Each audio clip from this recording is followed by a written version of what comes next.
Welcome to Tuesday night. Thank you so much for being with us. I'm Ken Meringolo. He's Kevin Ricca. Man, I can't believe it's over for us. But what a great year two after whatchamacallit, that guy. Year two.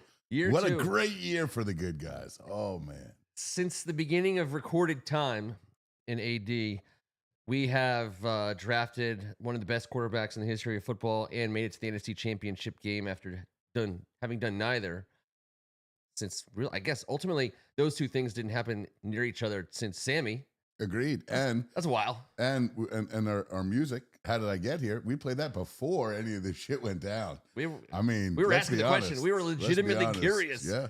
Is the season finale. Somebody needs to tap into First Amendment Sports. Let everybody know. We know what we did. We know what our role in all this was. The good news is we're going to be very humble about it. We're very humble. It is the season finale of the year 2 AD show. It is. But please, I want everyone to make sure they remember it's still Tuesday next week. We'll still be here. Tuesdays aren't over. Just this version where the best and what I hope is a true off season on the brink.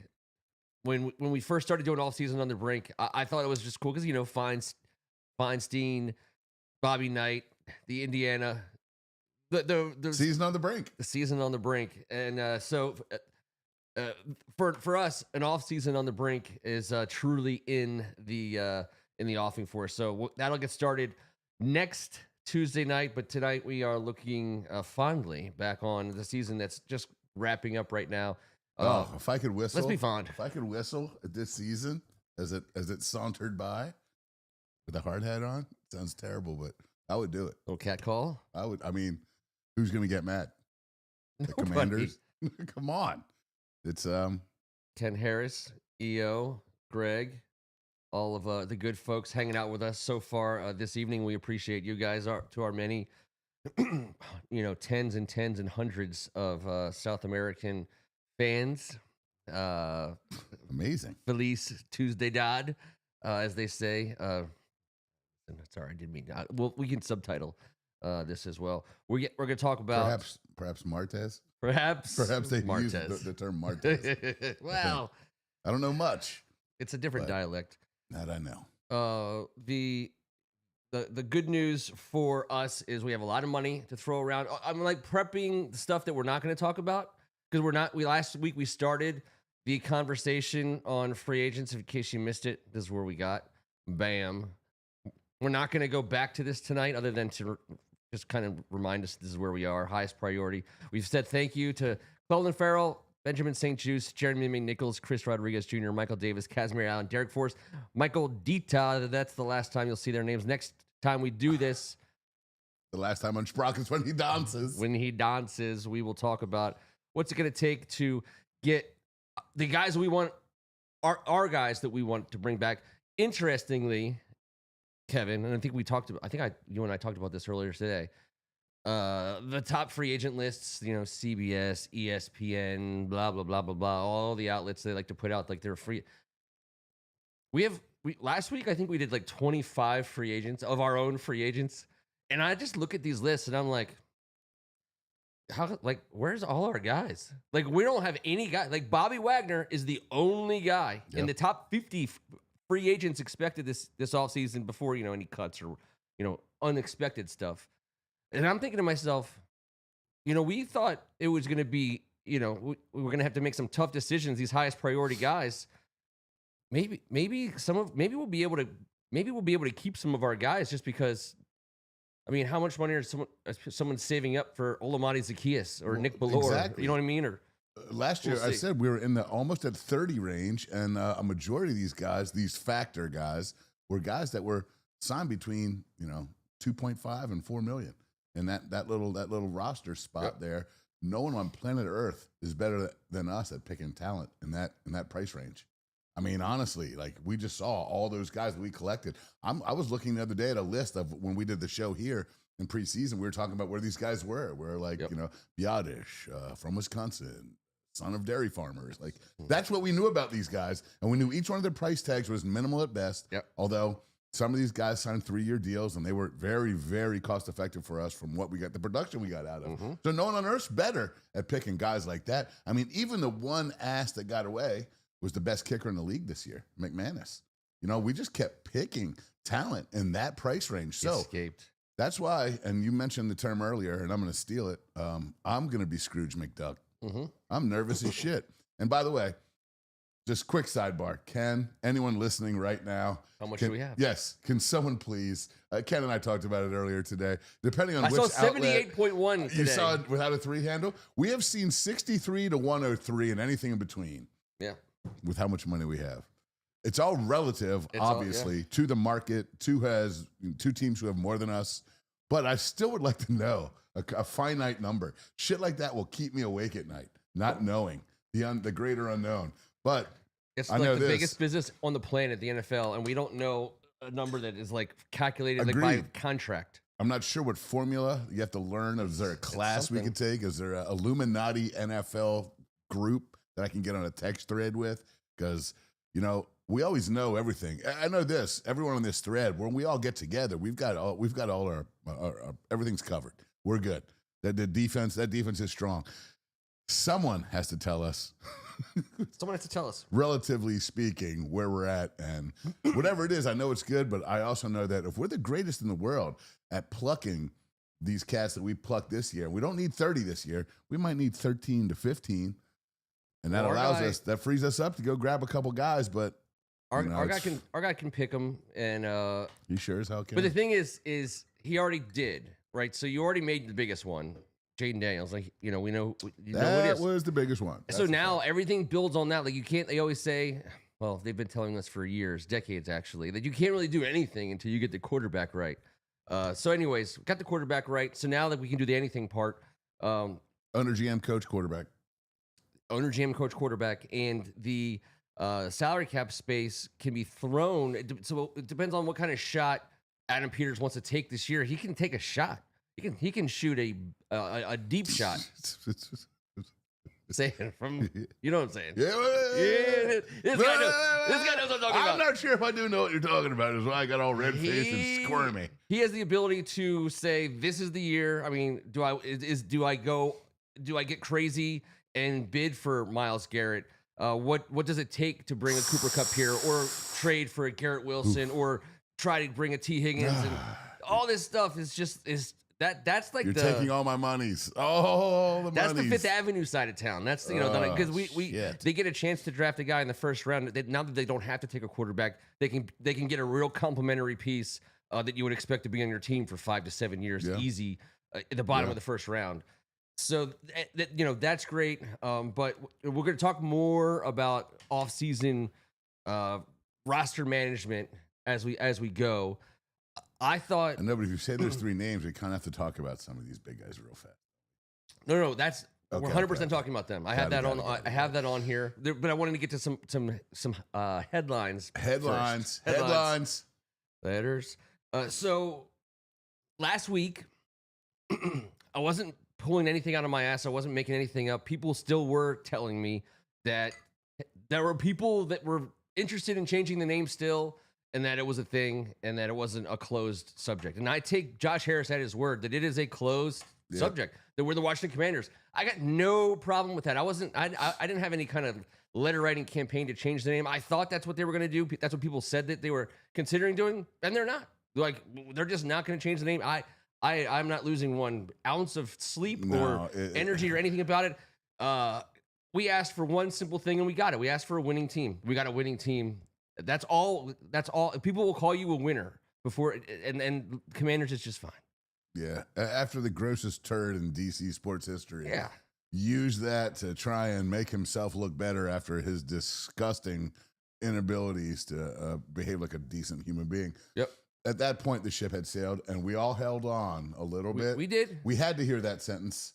I think we all knew it. But you know what the coolest part about it is? So Josh Harris is the captain of the ship. And ultimately, he might not be on the bridge, using the compass with the hands and the stars. He's in the captain's quarters, constellations, just chilling out. He's in the captain's quarters. But today was about, like, he picked Commanders. I mean, maybe he wasn't ever serious about changing the name. Maybe it was just a bunch of speculation that was totally baseless. Shocker. But today he picked the Commanders, and he gets to do that. And that's, to me, that washes all the other stuff off.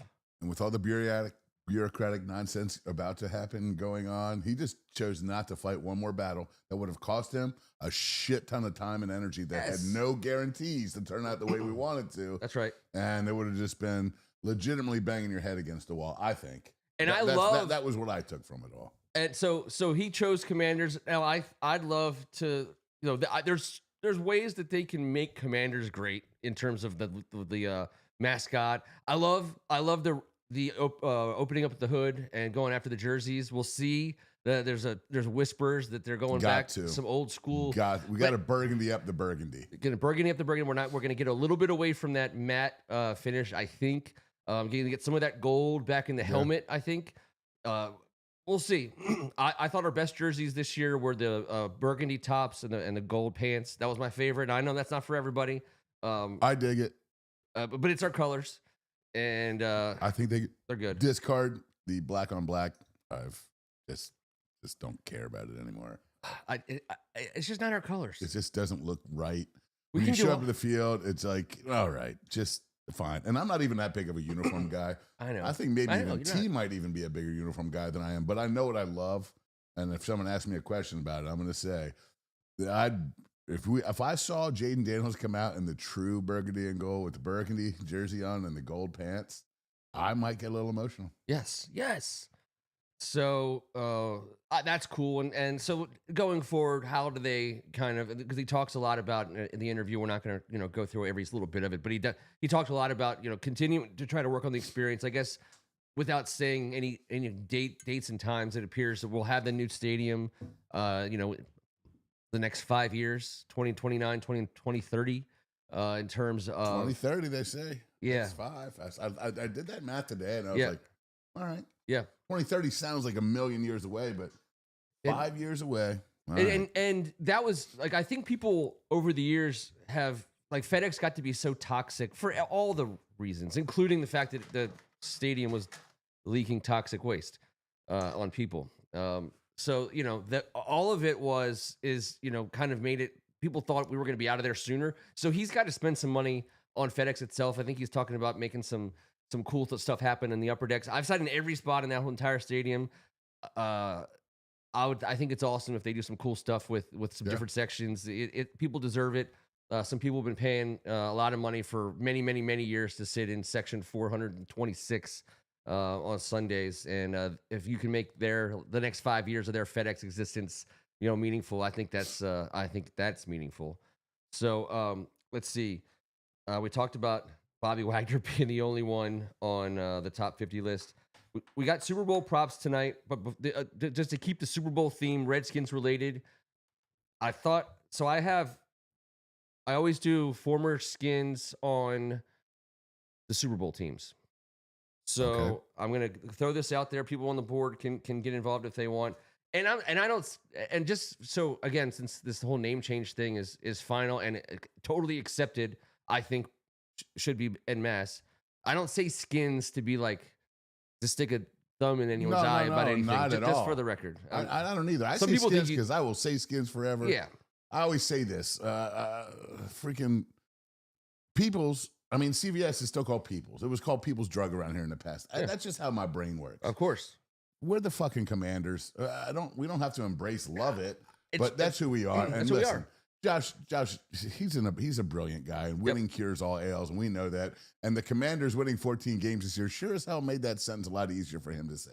So he took that opportunity, he ran with it, he ended it, and that's fine with me. Let's focus on some cool shit, like I don't know, this amazing team that we just watched for the last freaking 4 months that has made us feel sick to our stomachs that the season's over because we miss it and we can't wait for some more, which has not been the feeling in town in forever. And they have definitely. I mean, can you imagine the hype? Can you imagine us feeling this hype heading into this offseason? There's so many cool things. The offseason is going to be so badass. Oh, wait, sorry. So I think I'm going to try to get this on the screen, folks. Tundra White? Is that what you're looking at? Yeah, I got it. I think I got it. Oh, don't put that up there. You might want to hide that.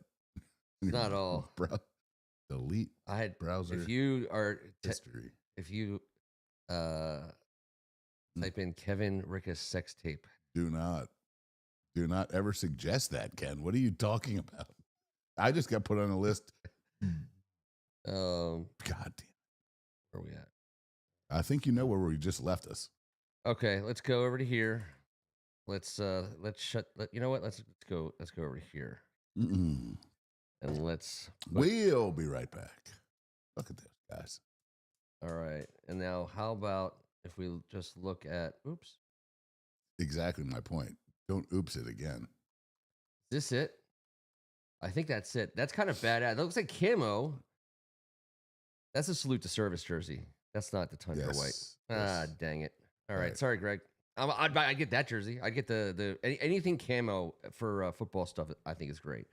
All right. Jersey stuff is over. Former Redskins on the Kansas City Chiefs. I have two. I could always be wrong. Now, I dug deep into the practice squad and all that stuff, and there's a couple names that I was able to recognize like miraculously. I know one of them on the Kansas City team. Samaje Perine. Yeah. But the other one's super obvious, and really, yeah, it's super obvious. It's super obvious. He's even he's got some airtime. It's it. You just your brain tells you please forget this information. As soon as if you read like a hot dog wrapper, your brain it's the backup quarterback, and I'm not saying Carson Wentz out loud, but I know that he got his ass stomped in week 17 or 18. It's Carson, and he didn't do a damn thing. Andy Reid is the reason why I'm rooting for the Chiefs in this game because it's hard to root, but he's got a soft spot in this Carson Wentz. I got 3 former skins for Philly. Well, we got go ahead. Yeah, I'm sorry. You go ahead. I'm just going with our former first round draft choice. Yeah, wide out. Yep. And then there's one was on our team last year. The other 2 guys are both practice squad guys, not frontliners by any stretch. I don't expect either of them to see a second of Super Bowl time. Yeah. Tariq Castro Fields is on the practice squad. He was a cornerback for us a couple seasons ago. And KJ Henry, the defensive lineman. Okay, good for KJ. He's on the practice squad. Got to be pissing his dad off a little bit, but yeah. So based on that, obviously, I would go Kansas City. Samaje Perine is always. I can't believe he's still in the league. I can't either. And he made a play late in the game last week on a little screen pass. He's a good player, man. He's a tough nut. Remember, he's the guy that like power lifted a car and saved a family, or I don't know. He might have just power lifted a car. I like KJ Henry, but yeah, Samaje Perine. I like once you like he bounced out of a bad Redskins team. You know what I mean? Like it wasn't like we were so good we didn't need Samaje Perine. That's why I'm so like it's. I mean he snaps on the Super Bowl. He's got rings and he carved out a role for himself in the Bengals, catching the ball out of the backfield and protecting. And a guy like that in protection, a squatty dude that can pick up backers and safeties coming from all angles, understands the passing game, understands the pass protection game. That dude's a beast. He will always have a role carved out for him in this league. I didn't know this. Greg says KJ Henry's been on every single NFC East team so far this year except the Giants. So he's gotten some time on everybody. I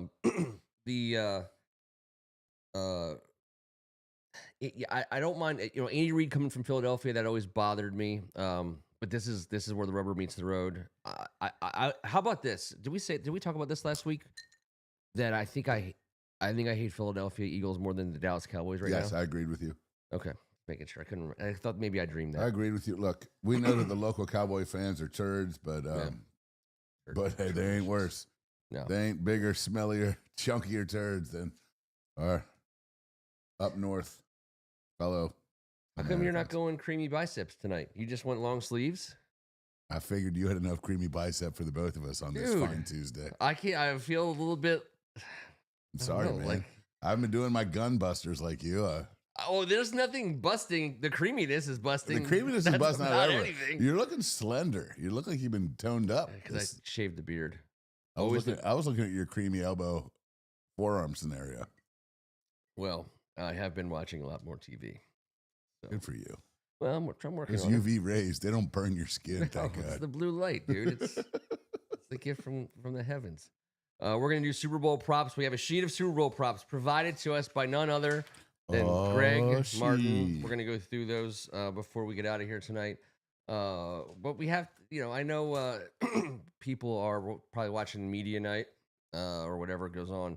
I don't know. Is somebody answering questions? Is tonight an interview night for one of the teams? I have no idea. I didn't see any of that. They already stuff, do that. I used to care so much, and yeah.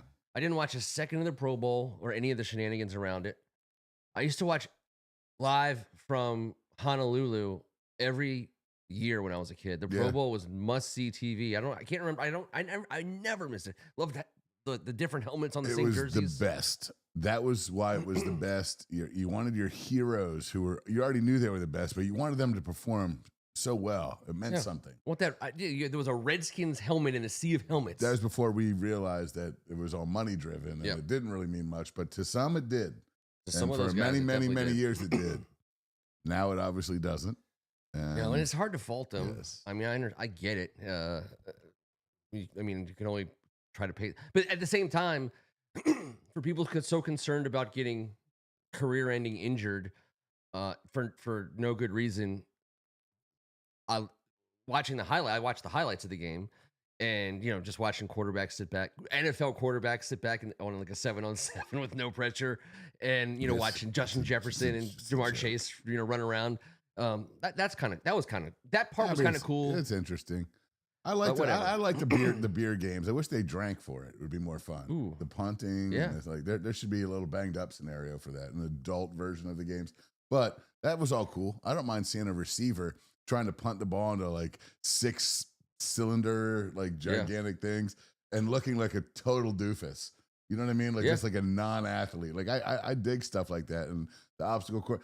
I'm sure a lot of the fans loved it. That place was freaking packed to the gills. It was. They do a show to me, and a great fan experience for people on site. Sure, on-site fan experience is what it is. It's the vacation of vacations for people. What town was it in? I thought it was in Florida, right? I hope so. They were wearing shorts. I have no idea. I had a double shift. It was that and the Grammys with no noise because I was playing some tunes. Makes sense. That's all you need. We want to make sure everyone knows our man T wishes he was here. We wish he was here, and I just want to tell everyone, hey, keep T in your thoughts and prayers. He's struggling, and we miss him dearly, and we do this. We know he watches and keeps in touch with us, obviously, but giving him something Redskins related and to distract him every once a week. And so we miss T, and I talked to him today. He'll be back here, soon. If it's not next week, we're trying to get him in here tonight. Yeah. We'll get him. We'll get it. So keep him in your thoughts and prayers. The Super Bowl tradition. So now that our team lost in the last round of games, the Super Bowl tradition, you go to someone's house, you party, it's fun. It's turned into especially for us over the last 20 years, a very singular kind of like, hey, it's just a party. Nothing of interest is happening for us. So watching other people's teams play for the trophy.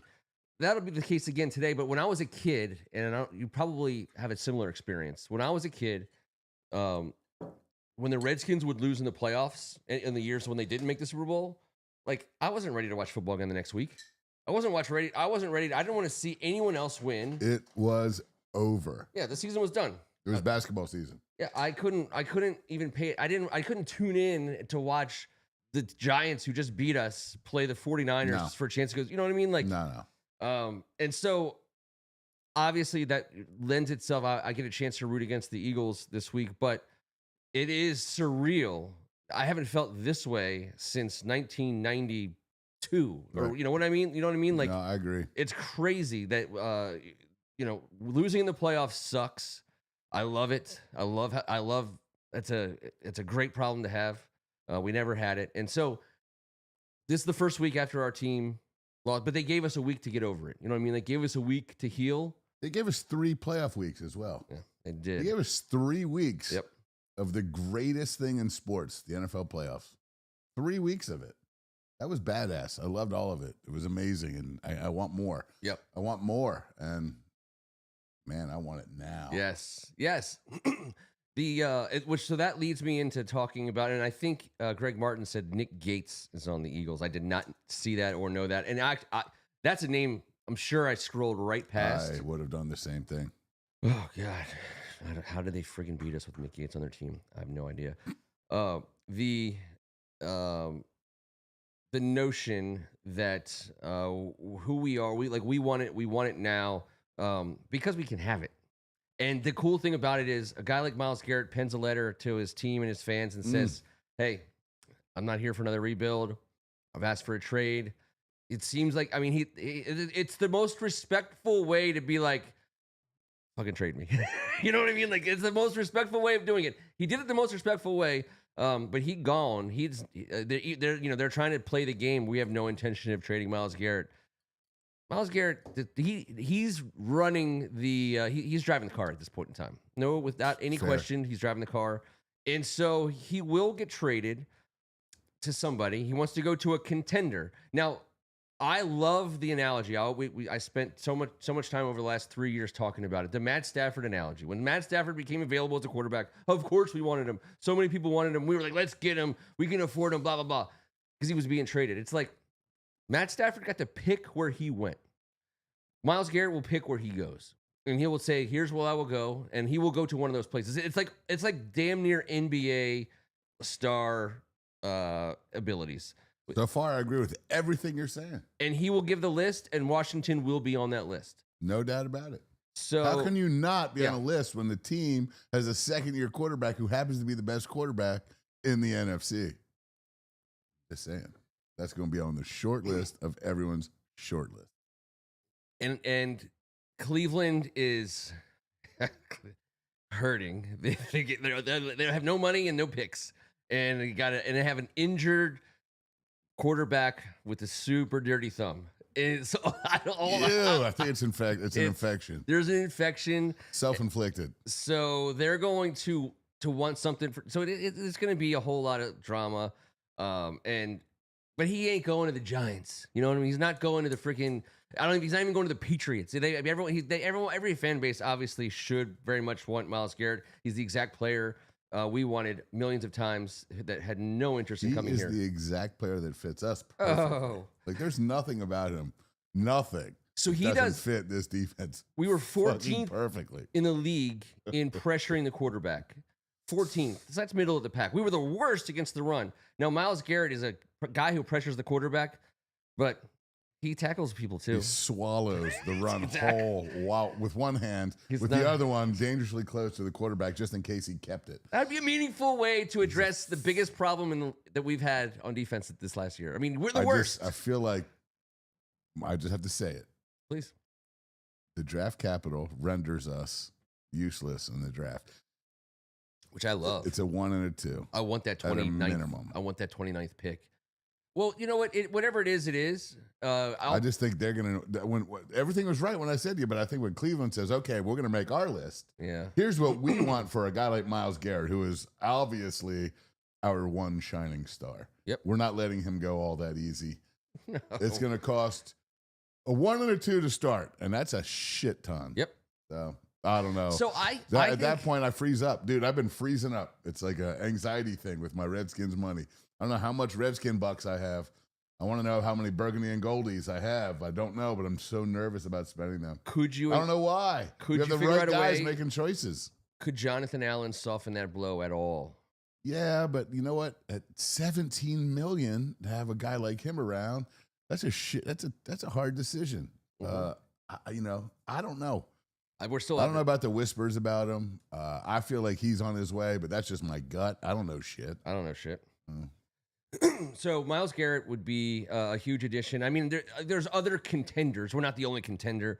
I don't know. Everyone in the league that gives a shit about doing well has to at least. They'll kick those tires. Come on, dude. Yeah. By the way, his last 2 years, I think it's like 19 and 22 million. It's nothing. He's on the back end. Oh, non-guaranteed. That's the problem. And I don't know. For who? Not for us. Well, if we want to extend him, if we want to give up a first and a second for a guy that's going to come in for 2 years, we better hope to God he's ready to make a deal or doesn't get hurt, or else we're back in the old conversations, man. So right now, the next 2 years of his contract aren't guaranteed. So that's what's giving Cleveland all kinds of flexibility. If you're Adam Peters and you say, what if I just guaranteed those 2 years? What if I gave you I think basically I hear what you're saying, but 2 year, 40 year. I think it would just be an extension. You know what I mean? They're going to have to turn it into an extension. Well, so that will on our end. I think so he's what, 28, 29 years old. 29 years old. He comes in, he has at least 3 good years left. Defensive Player of the Year in 2023, 29 years old. He has plenty left in the tank. This is a physical freak of nature. The all-time hammer throw champion in the history of the last time he threw a hammer, whatever state that was. The baddest-ass basketball player, arguably, in the NFL. Yep. This guy is all of it. Some guys play at the super high level until in their mid-30s, like our guy, who we just had. And, and Myles Garrett is... If you're going to bet on anyone being able to play for another 4 years, that's the guy you bet on. So that was my final point is this. When I stopped acting like a little bitch about all this money that we don't know how much it is and why I don't know, and we had a bunch of idiots spending it for the last 30 years. And now we have actual grown-ass men that understand the sport. That would be a guy that I'd be okay with. That would be a guy that I'd be okay with. WWESD.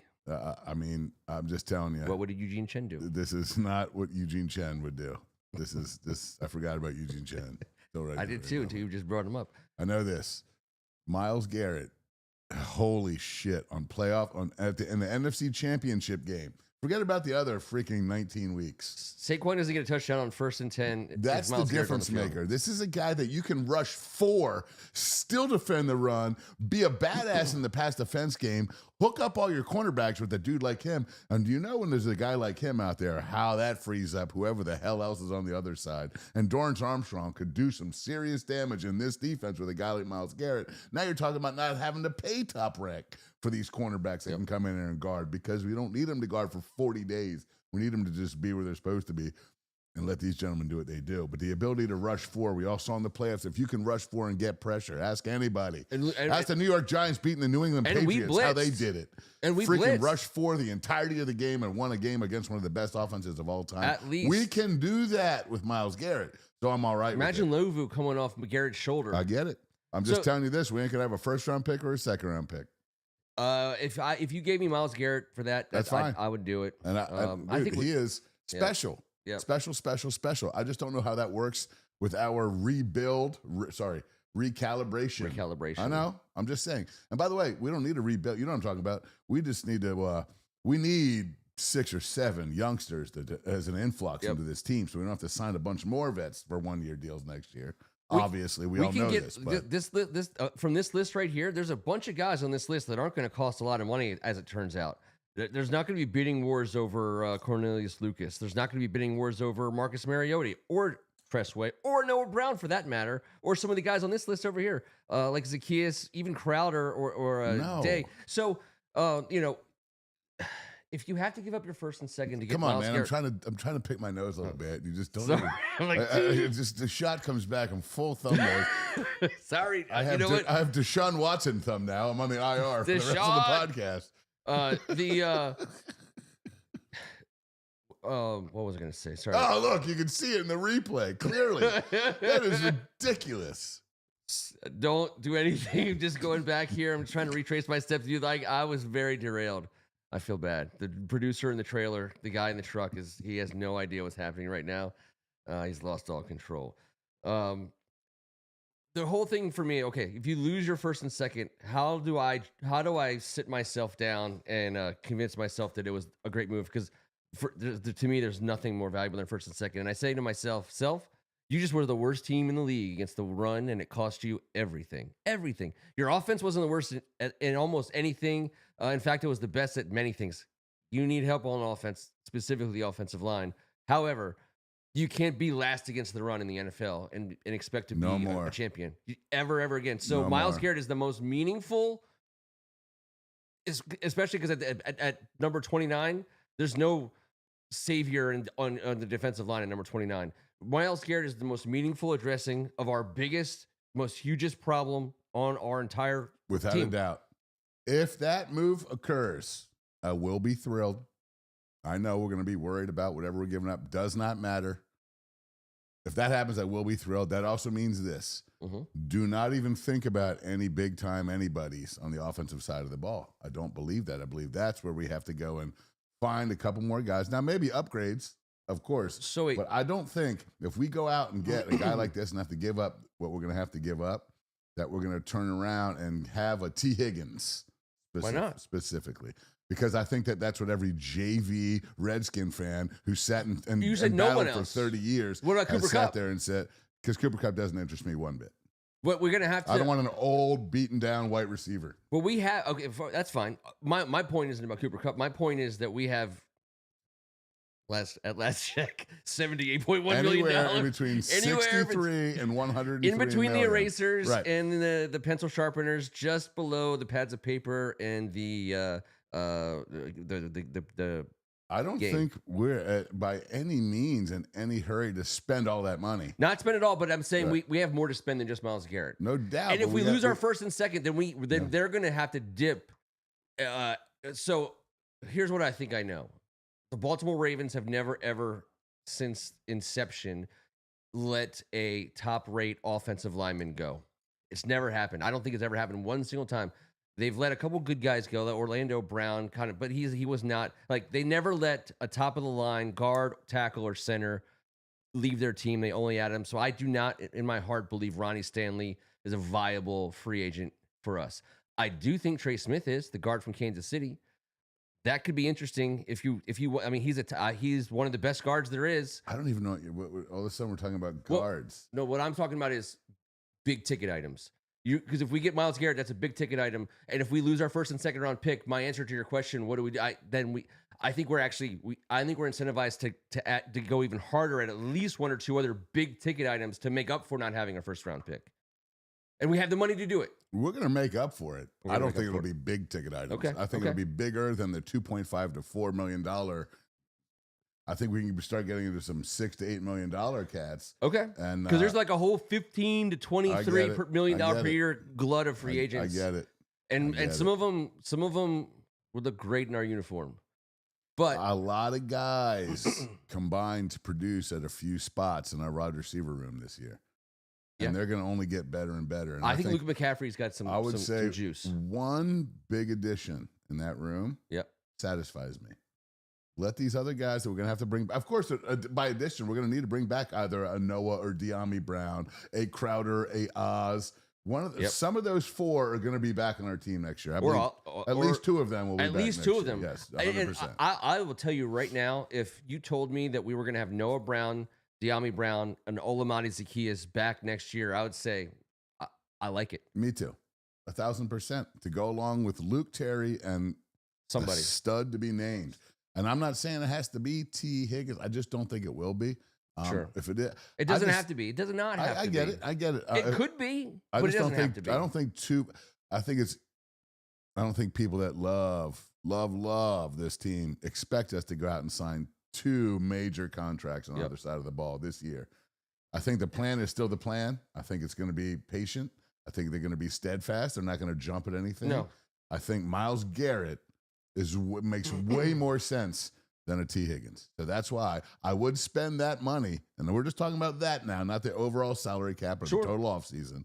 And I understand, yes, we're going to have plenty of options, but Myles Garrett is the one name that does not make me feel nervous. Nope. Wide receivers make me nervous, Ken. Not going to lie. He always says it. Thoroughbreds. What happens when a horse pulls a muscle? Well, glue. Yeah, glue. Shit. So when you got to put old glue on the sidelines for half the year and you're not getting anything from glue, then that sucks so bad and it sucks the life out of you at a spot where glue's expensive, brother. It's shit's super expensive. And when Myles Garrett goes out, it's not exactly the price point, especially on the last 2 years he's on now. And if we're going to extend him, we don't have shit to worry about for a couple of years. No. And I know we'll free up some more money, no matter how much we have, when we do re-sign Terry and extend him, which we will. So I think people need the reason why I feel so fine about the, whatever it costs to pay Myles Garrett. First of all, I think guys like him are always worth market value. And absolutely effing a right he is. if there's especially what his contract says right now, it's a joke. And if you move, okay, so there's two possibilities. Assuming we get Myles Garrett and we're paying him market value, two possibilities. One possibility is either in that trade or in some other transaction, Jonathan Allen is no longer on our team, which frees up 17 of those $1 million, which makes our that's okay. That's a gigantic cut. That's a whole ice. That's okay. You know what? That's actually good portion control. Just leave the bottle. Leave the large format Tullamore Dew. Just leave it next to your cup. It's super chilled sips. Huge bottle of whiskey. Huge club of ice. On one hand, tiny ass cup. You've somehow moved Jonathan Allen either for Myles Garrett or for something else, and you're almost net even between him and Myles Garrett. Almost. Let's send him to the Browns. Sorry, Johnny. Sure. I don't have no problem with that. It's a non-guaranteed 17 mil. If Jonathan Allen stays and is still involved, we 100% have the money for Myles Garrett in our budget because we have a lot of money. And B, now you're talking about the possibility. Now, I understand scheme isn't always going to allow this, but if you say bear front, I swear to God, Joe Witt, I'm going Jonathan Allen, Daron Payne, Jarzon Newton, and Myles Garrett on a 4-man front. Say it again. Jonathan Allen, Daron Payne, Johnny Newton, and Myles Garrett on a 4-man front. Bro, Dorrance Armstrong is a stud. That's fine. What do you do with Dorrance Armstrong? You're putting him on the bench? No, I'm not putting Dorrance Armstrong on the bench. Dorrance Armstrong, I would love to see those Who four plays guys. defensive end between those three turds? Myles Garrett and Jonathan Allen. Jonathan Allen's your defensive end? What the fuck is? I don't know. What is in this? I'm not talking about a base formation. I'm saying I want to see the play where that is, because there is a play for it. There is a play for those four guys on the defensive line. It's like when Howie Roseman put Jahan Dotson on the field for first and 10. It's like when you had sock puppets with all those guys' numbers on them. You were playing with them right before I got over here, and you had a little more whiskey than you imagined. Well, it happens to all of us. What in the fuck? So I was over here. All I'm saying is, if you have those four defensive linemen, whether they're on the field at the same time or not, that's a significant advantage. However, we had 3 of those 4 this past year, and we were the worst in the league. Against the run. So we have a lot of work to do. It ain't one guy. One guy's going to help, but a lot more has to happen. The Cooper Kupp is one of the other thing. I mean, so Cooper Kupp doesn't interest you at all. No. I just don't want to spend any money on a guy like Cooper Kupp. Like, it just What's feels it like cost for him? I don't even think he's that fucking 31-year-old dude. I just don't know why we would want him. Honestly, not as our number 2, and we got plenty of guys that make way less than he would, or 3, 4, and 5. So I just don't see how a guy like that fits. I do not think any overpriced older free agent wide receivers have. No matter what their dreams are of playing with Jaden Daniels, I don't think Adam Peters, including Chris Godwin, shares the same. I do not believe. We'll see. Same category though, right? Kind of broken down over. No. Godwin's going to cost a ton of money. Godwin's going to cost a shit ton more, I think, than Cooper Kupp. I think that the difference between who we are now versus what we were is, we'll pay market value, but we're not going to. In general, we're not going to pay top of market value. Like we always paid top of market value. There was a premium, the Dan Snyder premium, I think we should call it, where a guy wanted to get paid, but if you're going to maybe come play for you, you're going to just a little bit more on top of that. No, I get it. Agreed. So we'll pay market value for a T. Higgins, but we're not going to pay top of market for T. Higgins. Someone's going to pay top of market for T. Higgins, I believe, not named us. I think Cooper Kupp is going to get a lot of money, as it will Chris Godwin. I don't think we're players for those guys at the top of the market either. Adam Peters is not a major player in the wide receiver game unless he's re-signing his own guy. He believes in himself at that spot. Now, the conversation led to this conversation. If you get Myles Garrett and you lose your number 1 and 2, then you got to find a guy in that 3rd or 4th. And typically, he loves to find those beast mode guys and those and that. Wide receivers are not who he's looking for until a little later. Or tight end. Because I do believe if you get a guy that can grow with Jaden and Terry after we obviously extend Terry in this offseason, then I I do not see with what this team lacks us spending much money at wide receiver. That's fine. By the way, I really wanted okay with that. I wanted double jeopardy 2 weeks ago, and the more I look at it, I'm like, all right, we got to re-sign a bunch of guys. Yep, we got some guys we got to sign that we like. Jeremy Chin gets a raise. Tell me if you guys think I'm wrong, but when we re-sign him, we signed him to a 1 year, $4.1 million prove-it contract. He's going to cost us some money. Yep, I think that's a 3 year, $16 to $20 million deal. I do. He's a badass. For who? For us. No, Jeremy Chin. For Jeremy Chin, of course. I'm shocked that he's not on people's watch lists. I know people are looking. I mean, like top 50 lists. Like I didn't see him on a single. I agree with you 100%. He is a top priority for us, for our defense, because in Carolina he wasn't, and that's why he wound up here, and that's how we got him. And there's going to be guys like that next year as well. I will say this. This comes from the almost the same place as my Allen Payne Newton Garrett front. Dude, if you got Jamison Crowder is the new punter. Situationally. Way also. We will. The situationally, my zany kind of experimenting thought process, I think that just muffing around. So yeah, I obviously I don't see us breaking the bank for Cooper, T, or Chris Godwin, Amari Cooper. Please no Cooper. But here's what I think. Here's what I'm thinking. The hired sprinter. My very, very fast junior amateur 1.5 cents worth opinion. When Jaden Daniels was at his best initially, and he was at his best multiple times for different reasons as he evolved at light speed. But the first iteration of peak Jaden Daniels in the beginning of the season, if we all remember, they were gonna not let us run on him, and they were daring Jaden to pass, and he hit his primary read. He was a primary read guy. He got 1.6 seconds, 1.7 seconds, 1.8 seconds. When we played, was it Cleveland with Jim Schwartz as a defensive coordinator who had such a hot record against rookie quarterbacks. His whole thing was taking away the first read, and there was in the first half we whooped their ass. Yeah, but in the first half we saw he didn't have that quick one. As the season wore on, peak Jaden reappeared. He had a quicker gun, but now he was firing quicker on the intermediate and deeper routes, putting the ball in the air, leading receivers down the field. It was crazy. I think, especially if we don't have a first and second round pick, somehow getting into position to pick up a guy who you think you can put on the field at least on first and second down, if not also on third, who's 6'4", 6'5", and who can dominate some serious catch space. This tight end out of Bowling Green, Harold Fannin, he's 6'4", 230. I'm not married to the guy so much as I'm married to the idea of in Jaden's. Is that legal in Ohio? I don't know. I don't know. It feels good though.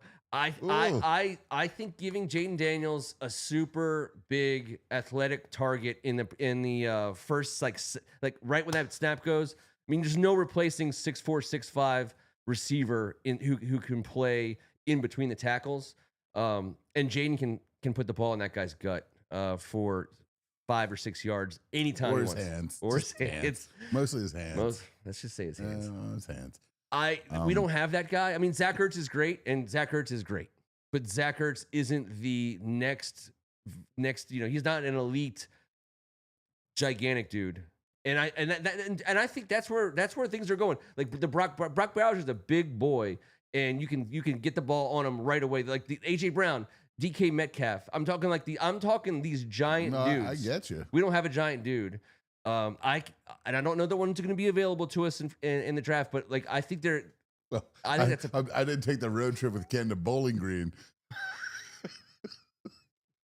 where he got married to some dude in Ohio. But if we're talking about tight ends, then proceed. I am talking about tight ends. I don't like the way that your left in Ohio wrist just hit your left hip. Oh, these biceps are Creamy as a tonight. mug. Creamy Damn it. as a mug. So, anyways, if we don't Milky. get if we have to give up draft assets for Myles Garrett, I have faith that Adam Peters is going to bring in a big target in the middle of the field. Ben Sinnott can graduate into doing whatever he does best. I think, like you said, I think Luke McCaffrey's going to have a great second campaign. The guy's, by the way, he's a sneaky. We invested some sneakiness in him. I'm pretty sure that was one of the top 3 reasons why we drafted him. He was very sneaky. He was on the field all the time. Like, he didn't get targeted almost ever. It was kind of crazy. Like, he was like, I don't think Jaden Daniels knew he was on the field. No one knew he was on the field. A couple times early. He did. So, and his IQ is out off the charts. He's super athletic, and I'll have an off season with Jaden where he gets to prove that he should be thrown to. He ran open a few times, but Jaden always found open guys, so there's no complaining there. But if you give Jaden Daniels a giant, like one of those giants that people are getting now, which we don't have, that to me, that's a huge investment in Jaden Daniels. We talk about shooting his shot. You were talking about it earlier. No, about Adam you Peters. were, and I was hoping for a total different terminology. How do you layer that? I mean, how do you layer that shot? Do you all in the first go round, or is it like multiple, scenarios across multiple years? I there's no way Adam Peters is going to go, old school Dan Snyder style, bring in Mark Harrier, Bruce Smith, and Deion Sanders on big deals. This ain't going to be like that. But you get the sense that they know how to, maximize not just the rookie contract window, but like we've been talking about, it's a 7 or 8 year window on that on the franchise quarterback. Right.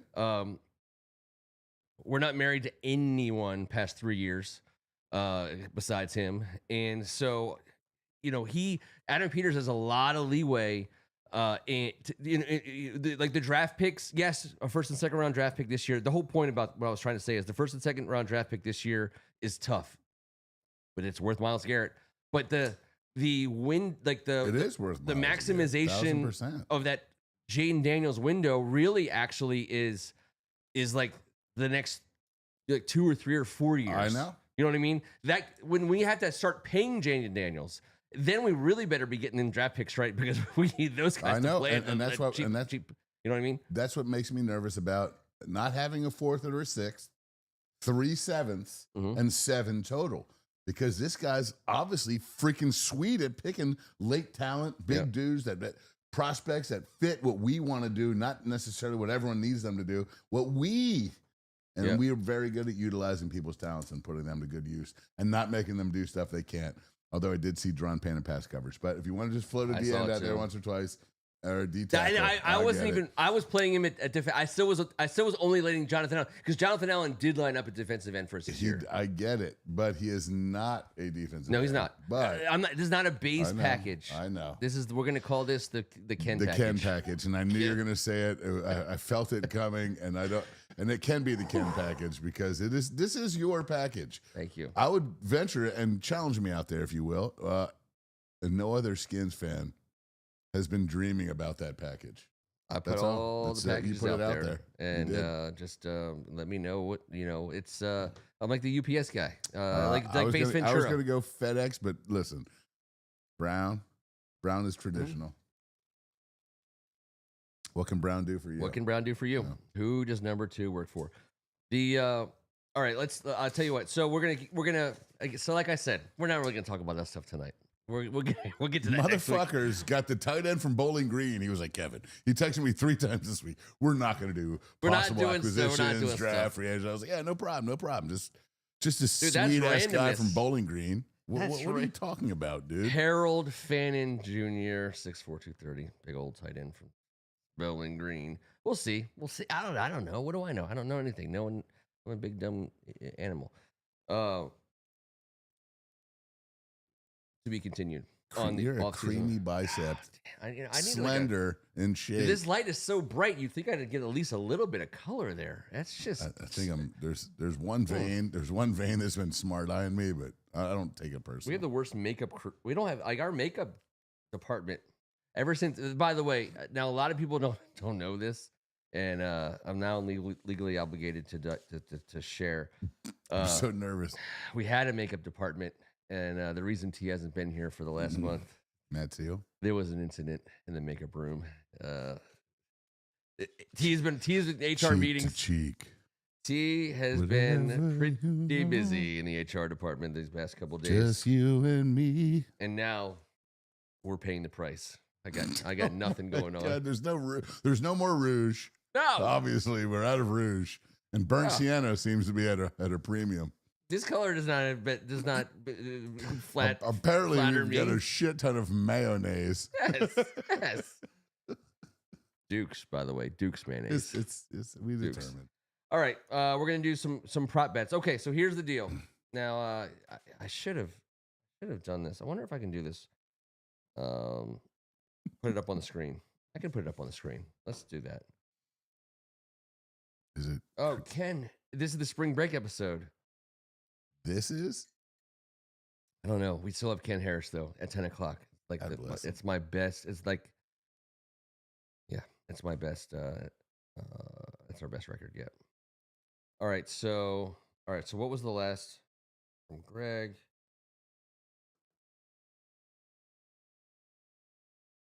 Well, for goodness sake. Greg, what's the first digits of your number? Here, we got it. 732. Oh, there it is. All right. I got this.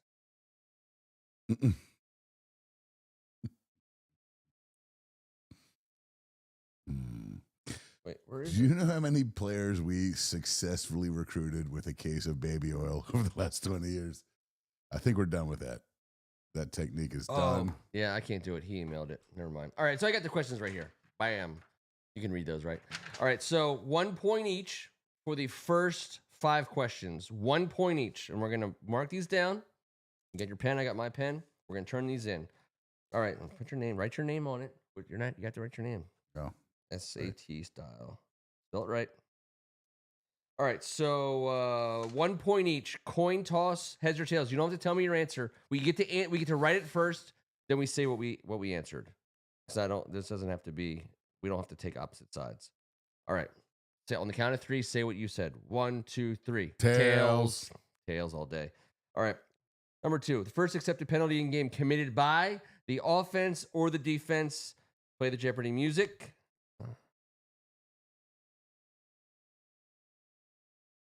On the count of 3, please. 1, 2, 3. Offense. Defense. All right, there That's you go. going to be a hold. They're going to get out of. They're going to say that they're going to call holding once or twice early, and then never call it again until something shitty happens. Scoring play that happens first, touchdown or field goal. Write it down. 1, 2, 3. Touchdown. Of course. 49. These two teams played 2 years ago. The jitters are going to come out, but listen. And everyone goes for it on 4th. Let's go. 49, 48 and a half, 49, depending on where you got it, is the over, under. Over or under? Dun, dun, dun, dun, dun, dun, dun. 1, 2, 3. Under. You know what? By the way, the over is typically the sucker bet, and I am the sucker. Team that wins the game, Chiefs or Eagles? Ooh, rubber road. 1, 2, 3. Chiefs. Of course, 2 points each. Fuck Philly. Company or brand that has the first commercial of the first break after the opening kickoff. Now this is like a Super Bowl. This is less game related and more experience related. I'm here for it. We all are. Take your time. Company or brand that has the first commercial of the first break after opening kickoff. Is it tech? Is it food? Is it Trump? I don't know. Who is it? Company or brand? We're going to go with, God darn it.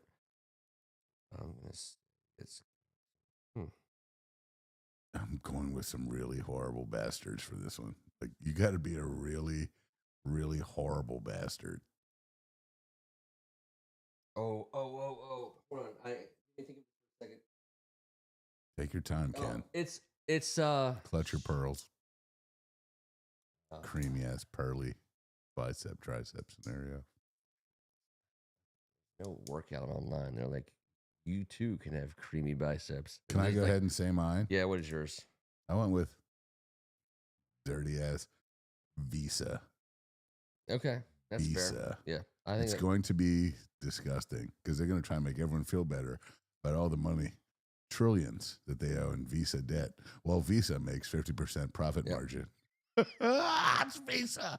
Disgusting. I thought it was gonna be. It's either gonna be a beer or I think it's definitely like somehow entertainment related, food, hospitality. I wanted related. to go Budweiser. Greg Martin wrote Budweiser. I did it historically, but I think like we're too good for that. We're too good of fans of this sport, of this league, the NFL.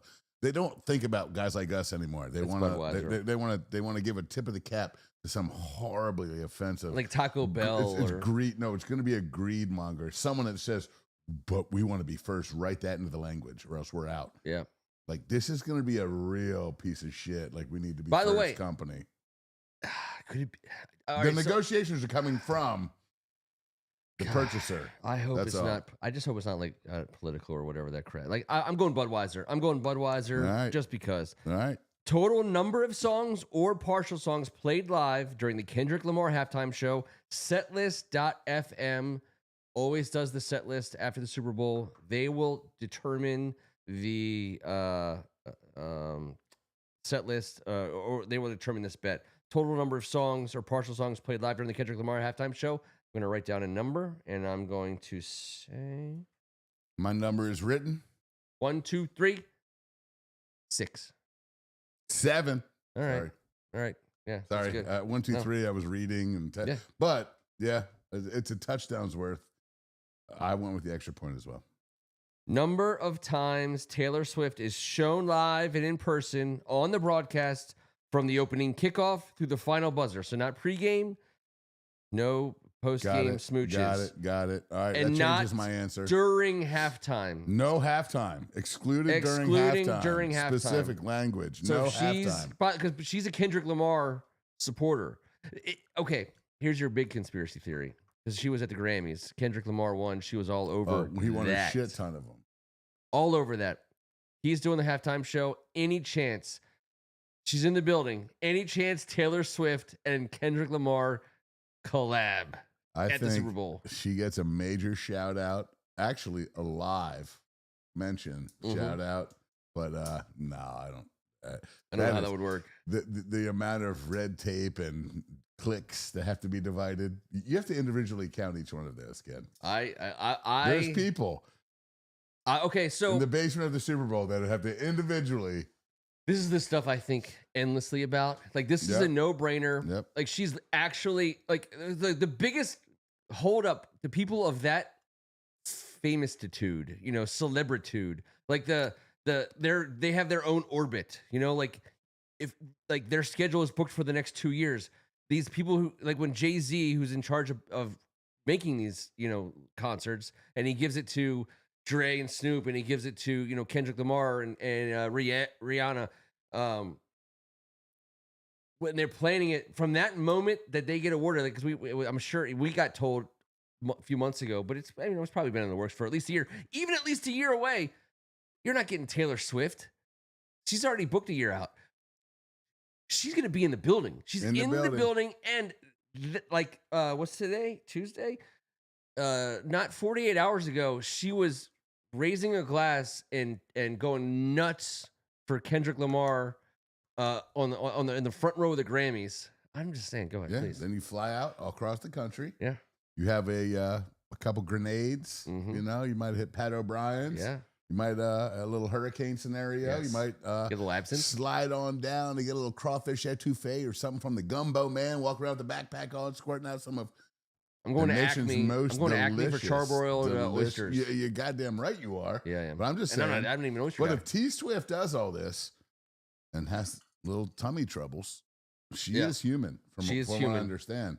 So what you're saying, this west to east coast-ish scenario, west to Gulf Coast scenario flight, if she's eating the local food and whining and dining and here's the thing. Greg Martin says Jay-Z companies books the halftime show, of course. So that's we know this. He said until that changes, they'll never see it. But here's the deal. Here's the deal. No. Hold on real quick. Let me interrupt, Greg Martin. There's always a chance. There's always a chance. And all I'm saying is... Which party were you at, Jay-Z? Which party? Okay, so here's what happened 48 hours ago at the Grammys. Taylor Swift and Kendrick Lamar had a moment. You know who else had a moment?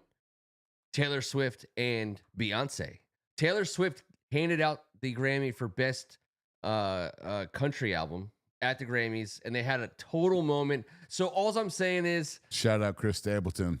I was shocked. I'm okay with. They're all awesome. I mean, meh. Beyonce's country album was meh. I like. Meh. I'm a Beyonce guy. But I'm a Chris Stapleton over Beyonce. When R. Kelly and Jay-Z got into the slap fight and ended their tour, that's when I just told both. I thought to myself, this slap fight is gonna come to light years from now. It's right there. It's right beneath the surface. It's like mistletoe. Shit is going to happen. All right, so don't expect it, but also... All right, did you give your answer for Taylor Swift? Okay, so... You went sidebar, and we all went with you, but you still have to give the answer. My answer, can I... a closer sidebar is I think Travis Kelce is going to have a huge game. I'm betting on that, and I believe that, and therefore, because of that, I think Taylor Swift is going to get a lot of play. I think he's going to have at least 4 or 5 big catches that'll be Taylor Swift. He could have 3 fumbles that could accentuate the Taylor Swift. It's true. It's the human emotion factor. I got him for 3 touchdowns. If his balls fall out, she's going to get shown 57 times. I'm going 5. All right. Well, I also am going 5. Okay. And it's because I have predicted for the last 5 years that a tight end would be the MVP of the Super Bowl because it's never, ever happened. It's happening this year. It's happening this year. In fact, I've on this show, 2 of the last 5 years predicted that it would be Travis Kelce. It's going to be Travis Kelce this year. I predicted Gronkowski, and I am done. So I'm off the tight end MVP train, which means I'm on it. It's going to hit. No, you know when you get off of it. I know. I'm a lurker. I'm like a slot machine lurker. No, but I knew that the tight end position, which is such a cool position, and we all know it's going to happen. Harold Fannin. 5 years ago, I was in Bowling Green, and there was a 16-year-old young Harold Fannin, and he was just at the mall, just sashaying around, asking about podcasts and shit. I was like, I don't know what you're talking about. Anyways, show me your 5. Would you like to be Jay Daniels' primary read on like 17 plays per game? 5. I would like a live update because this game is going to be watched from squinted eyes. Color of Gatorade first poured on winning coach can choose water. Write your color. I'm writing it right now. I don't even think about it. 1, 2, 3. Green. Orange. MVP of Yellow, the game. Green, lemon lime is what I mean. Okay. I say green, meaning lemon lime Gatorade, because it was the original Gatorade, and Andy Reid, who's going to have it poured on him, is very original. And I think people like to overthink this one every year. And I'm going, but actually, it was green and orange were the 2 original colors. MVP of the game. Together. I already wrote mine. You write yours. I already said what mine was. Oh, boy. I know you did. You did. I'm happy to have you join me. I'm happy to have you join me. It's the right answer this year. It's such the right answer. He's going to have 13 catches, 126 yards, and 3 touchdowns. Book it. I mean, there's no tomorrow for Travis Kelce. I think he'll play for another 2 or 3 years, honestly. Or at least. He'll play as long as he wants. 2, at least. I mean, he's not... It's like, by the way, if you want to know the mentality of Travis Kelce, look no further than the quote we got from Zach Ertz. When Zach Ertz was like, I wish I was 22 playing with this guy. Yeah. If you're a tight end and you get yourself a generational quarterback, you just know you're the guy. That's why That's why Travis Kelce is not going anywhere, and he gets MVP this year. I want to know this. What was the color of the Gatorade poured on Andy Reid when he won this exact game 2 years ago? Greg Martin, you're the only one that could answer this. It was purple last year. I just want to know if it was Kelly Green for Andy Reid when he beat the Eagles, who he never won a Super Bowl with, but lost one with, and then got shipped off to the. But anyways, I always bet orange, and I know we need to derail the thing, but I always bet orange because growing up playing sports, someone was always responsible for bringing oranges to everything. We had an orange back. That's the thing, right? MSI and any football track, too. Football, track and field. soccer, baseball. Football didn't have the oranges as much.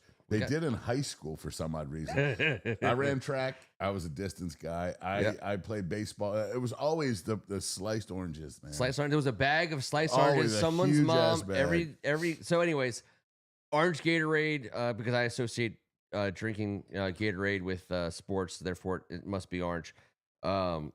I will. Can I just? Citrus Cooler was orange, and it was my number one flavor. It was Michael Jordan's number one flavor. Yeah. And that was what changed it for me. It was delicious on ice. Citrus Cooler. It's. But to go with you, Citrus Cooler is no longer around, and I love red, green, and orange. Yeah, I do. I just want to say there was a guy who I saw today. I watched him in 3 different clips. I watched him getting off the bus for his first time in New Orleans. I watched him briefly. This is this motherfudger from friggin' Bowling Green. I'm gonna freak out. Harold Fannin. I watched him do a little bit of press stuff, and I watched it, and I rewatched. After all that, I went back and I rewatched his reaction to the end of the game. That little Harold, splash of Harold. Give me a little Harold Fannin in there. By the way, this is a large format serving of Tullamore, dude. Big Harold.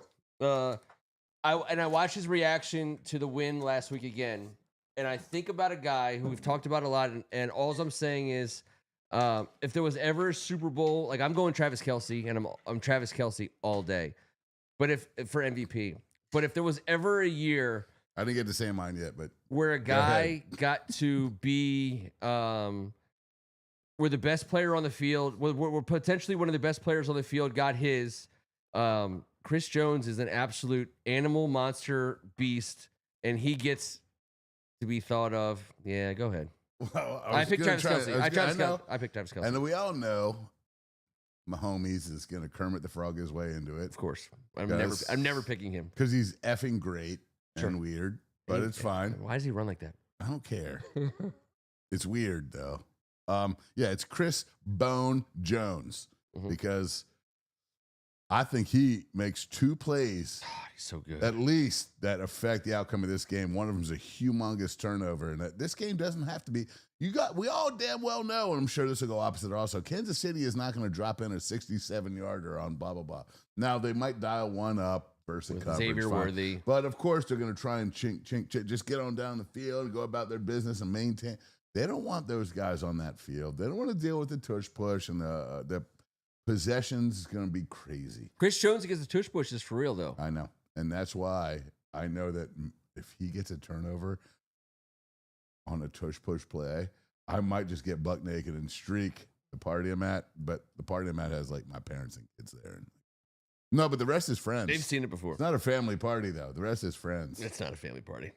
But it's like very close friends. Are you going up to Germantown? No, sir. How do you think you get home from Germantown? That's what I'm saying. On Super Bowl Sunday at blah, blah. No, I'm going to the Breddings, Howard Morin's original home. 10 years George ago. And Aaron? George and Sharon. I'm sorry, Sharon. Well, I mean, it was you got the end of it, right? Just I've been overserved. I think George and Sharon are. I might have to crash at least a quarter of that. I have gone to that party since I was a young man when her father hosted it when I was like 12. So it's a neat party. And it's just family and their friends. But I don't give a damn about the game. The food is spectacular. Dave Chen's dumplings. Chen's dumplings. Oh, my God. Okay, so we've T and I have been talking. You watch them in the shower? T. Sorry, go ahead. This is T's idea, by the way, not mine. Good. Not mine. All right. I'm sure about this. It's very important to remember. Definitely. He's had so many creative ideas. Not my idea.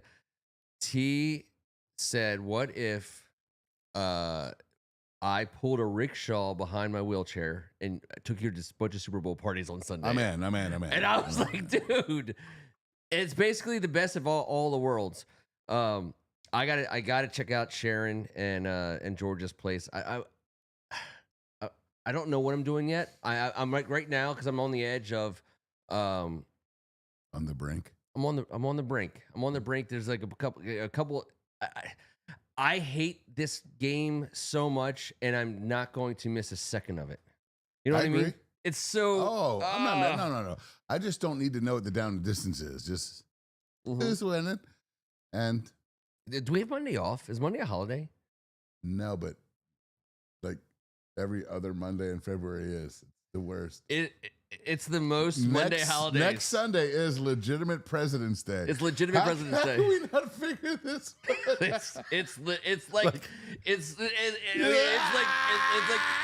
It's so close but so far away. It's like in old school when he comes home from work, or he comes home on this trip from San Diego early, and there's the two blindfolded naked people come out of his closet. I'm here for the gangbang. That's the NFL right now. They're like, there's all these Monday holidays, but we're gonna have our national holiday game on the Sunday before everyone has to work on Monday, and I'm gonna wear the tightest sweater and hug everybody. Everybody, like, seriously, man, like, I won't hug everybody. Now maybe everyone's got a basting treaty for Monday, which I'm all right.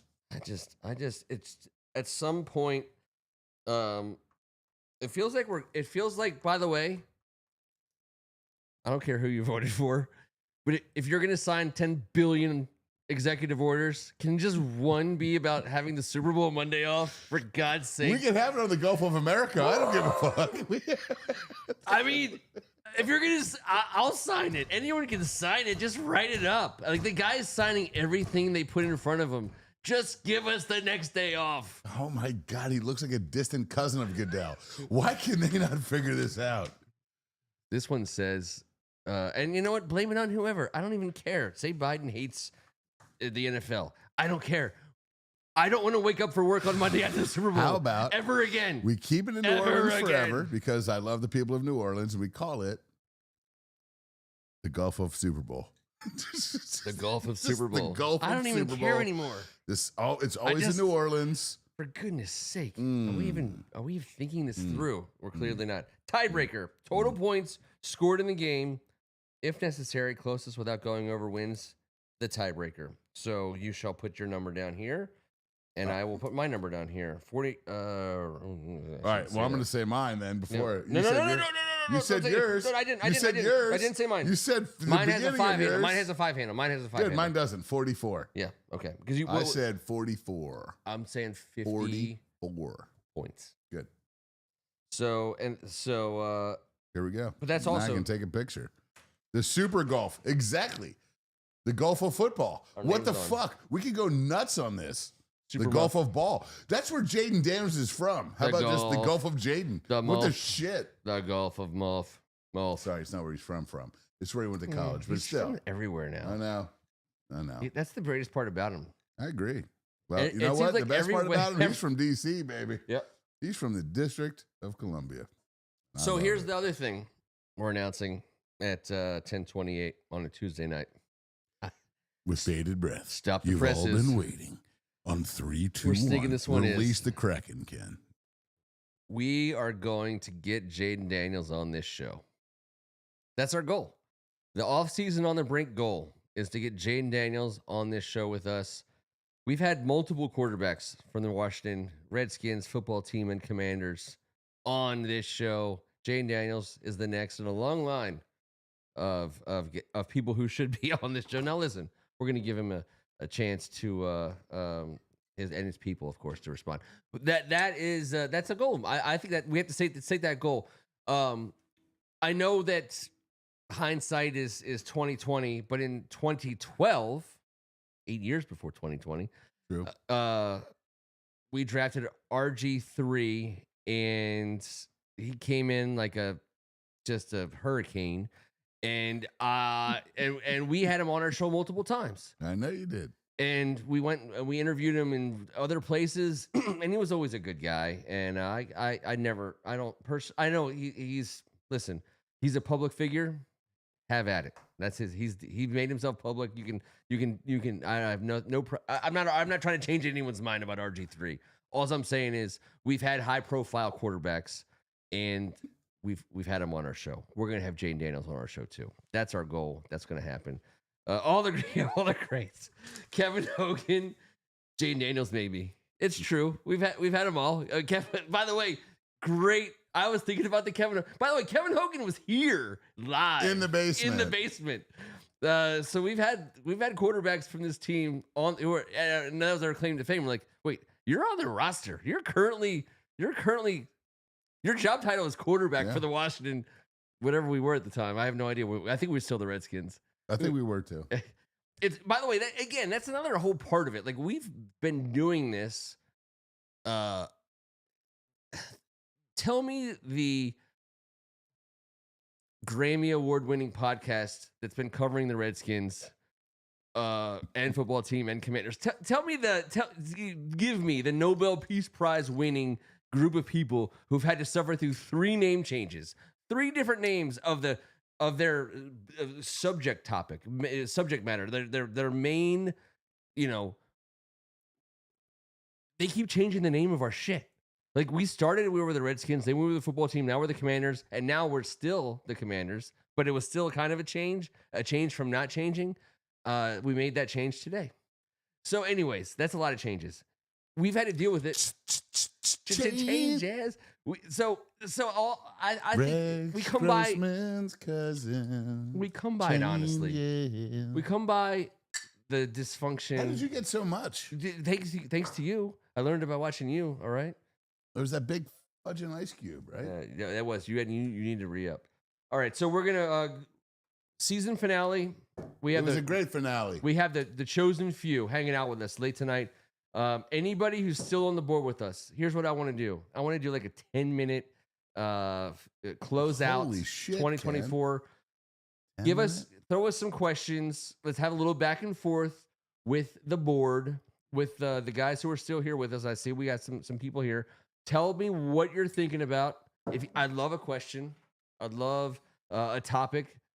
Let's kick it back and forth. Tony Banks, Rex Grossman. I mean, we had Tom Tupa's father. He was a great quarterback as well. He threw also great passes for us as a punter. He did for the Jets as well. He was a freak athlete. Here's a Redskins quarterback, a legitimate Redskins quarterback I interviewed. Todd Husak from Stanford. Great guy. Fun dude. You just only interview Stanford QBs and RG3 is right. Stanford's Hogan, Husak. If you get Stanford's GM, and if you get luck on here, and Tom Tupa's dad, not actually Tom Tupa. I couldn't pull that. There's no way I could have pulled that. I mean, I did interview Ali Haji Sheikh, but whatever. All right, okay, here you go. Okay, Greg, this is a great question. Well, I want the people who are on the board still, and I know based on the current numbers, I've got a few answers we for have you, Greg. 19 million people currently tuned in from the Eastern Bloc. We're getting through. Starlink. It's awesome. All right, so how the hell do you think you're going to get Jaden on the show? Very easily. And here's why. This is how we've always gotten people to come on our show. Always. Is that we've been here the whole time. How about this? Step 1, we've been here the whole time. Step 2, super positive. We're not here to drag anyone down. And step 3, agents and managers know that. And I've always dealt with managers and agents, and no problem with doing that. Jaden Daniels exists on a different planet than us, and not to his detriment. Not to say anything negative about him. He has handlers, he has managers, he has people, as well he should. And he should have people around him all the time, keeping him. I mean, whatever they're doing, keep doing it. But in this new age of so many things are illegal. In this new age of bad things, sorry, keeping in mind, we're not blackmailing anyone. No, I'm waiting to hear the real answer. I think you've been filibustering like a champion, Mr. No, I just built the case. Mr. Sophomore Page. on the Senate, sophomore Senate page. I found that out about Ken recently. I was a junior. Almost a junior. You look like a sophomore. I didn't look like a sophomore in high school until I was a junior in college. But you honestly, you're gonna. Is Angela Schmidt out there right now? No. But I want you to think she is. I do. She was, by the way, salt of the earth, A+, team A+, first team all nice, Angie. Okay, so I think Jane Daniels comes on this show because we've been genuinely pro positive experience for almost 10 years now. Now, listen, he's going to be on a lot of people. The other reason is he's going to be on a lot of shows. He's going to do a lot of these things. The thing about the previous regime, unfortunately for me, like I figured out how to work it. I mean, I interviewed Dan Snyder I was the only person who interviewed him in 2010. Like, okay, how about that, Greg Martin? But at the same time, like, I don't want like the lessons I learned. Why I'm laughing right here is because do you want to know how he got to that interview? Oh God, well, how did I get to that interview? You don't want me to? It was before the Russ Grimm Hall of Fame scenario. Just for the record, I know. How did I get that? I don't know. Listen, there's a lot of ins and outs. There's a couple of hostess. New shit has come to light, okay? New shit has come to light. There's a lot of ins and outs, a lot of what have yous. And by the way, as you know, and no one knows better than you, Kevin, I can't comment on an ongoing investigation. I mean, that's just crazy. I would never do that. I've tried to tell him this for years. Yeah, I've already said too much. My counsel. All right, so Jaden's coming on the show. That's happening. All right. Appreciate you, EO. Thanks for staying with us this whole time. Who else is out there? Who can? I don't know, but you guys are amazing. Thank you guys for chilling with us. We're going to call it quits for the evening. That was our 10-minute Q&A session. That was I liked it. A couple guys Greg got some punches in. By the way, I got to meet Greg. Gonna need a hand-to-hand. He types. Gonna have to He's like a World War II. He's like a World War II. I know this motherfucker. I just don't know him. He's a typist in World War II. What if we walk right by each other on the street somewhere? If you did, you would know him. He's wearing a Bluey T-shirt. The father Bandit, and he is also he's only talking in Sopranos quotes, and Ed Bundy, Married with Children. Scenarios. At 10:37 on this fine February Tuesday. Yep. On the final episode of the season, of the greatest effing season we've all spent together, I challenged Ken Meringolo to come up with an event in the 2025 season locally, obviously in town, but maybe a weekend gig where, I don't know, a couple of us catch up. Oh, are you? Let's do it. We've gone through the hell. Thank God it came out on the right end. Thank God it's Tuesday Con. Yeah, let's like go. A convention, like an old school. I would be so proud. I'll cook my ass off and bring some serious business. I'm talking about a Saturday-Sunday combo. Okay. I think we gather Saturday or Friday, whatever. But there's a Sunday game, and I do believe that it's warranted. The time is now. What are we talking about? What are we talking about? So let's pick a date, and it's going to have to be a home game because we got to gather at home, guys. But it's got to be here. And, dude, we got to make it work, man. Ken goes to all these old school tailgates with the people he went to games with. I went back this year for the first time, went to old school tailgates with people that knew my grandpa, my dad, people that still do it, that life happens. Our franchise happened. Let's make this happen. How about this? How about let's make this happen? So let's pick a date, and I know not everybody will be able to make it, but what the shit? Who are you calling? Just doing it. All right, so because we're talking about him, and I know he's watching. I know he's live. Greg. Yeah, what's up? What's up, man? I knew that he was watching, and I saw Ken Harris. I would have called him next. All right, so Greg, just so we're clear, if you had to choose between hanging out for the Super Bowl with Tony Soprano or Senor Bundy, who would it be? That's a tough one, but it's the toughest one you ever had. Since it's a football game, I'd have to go with Al Bundy. He'd have the football insight and the the expertise. East Polk High. By the way, one of the greatest jerseys. And I will, by the way, I will own that jersey. And the only reason why I've never bought that jersey is because I've seen it out. I've seen people wearing it. Greg, East Polk High, or is East Polk High, right? EPH? No, just Polk High. Just Polk High, not East Polk High. Okay, so Polk High. I've seen that jersey, number 33, right, Bundy?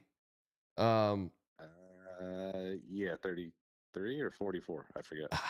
I wouldn't say 33. I was going to say 64, so it's definitely 44. There's a 4 on the end, I believe. Okay, so there's 44. Yes, That's fine. yes, Either yes. way, I've seen that jersey multiple times, and I've shied away from buying it only because I didn't want to be like that guy who just like copies like the greatest idea ever. Now, You told me it made your dong look little.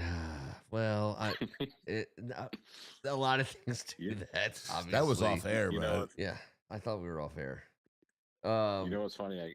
I keep thinking for the last like 5 Christmases or birthdays that somebody was going to get me that jersey, but it hasn't happened yet.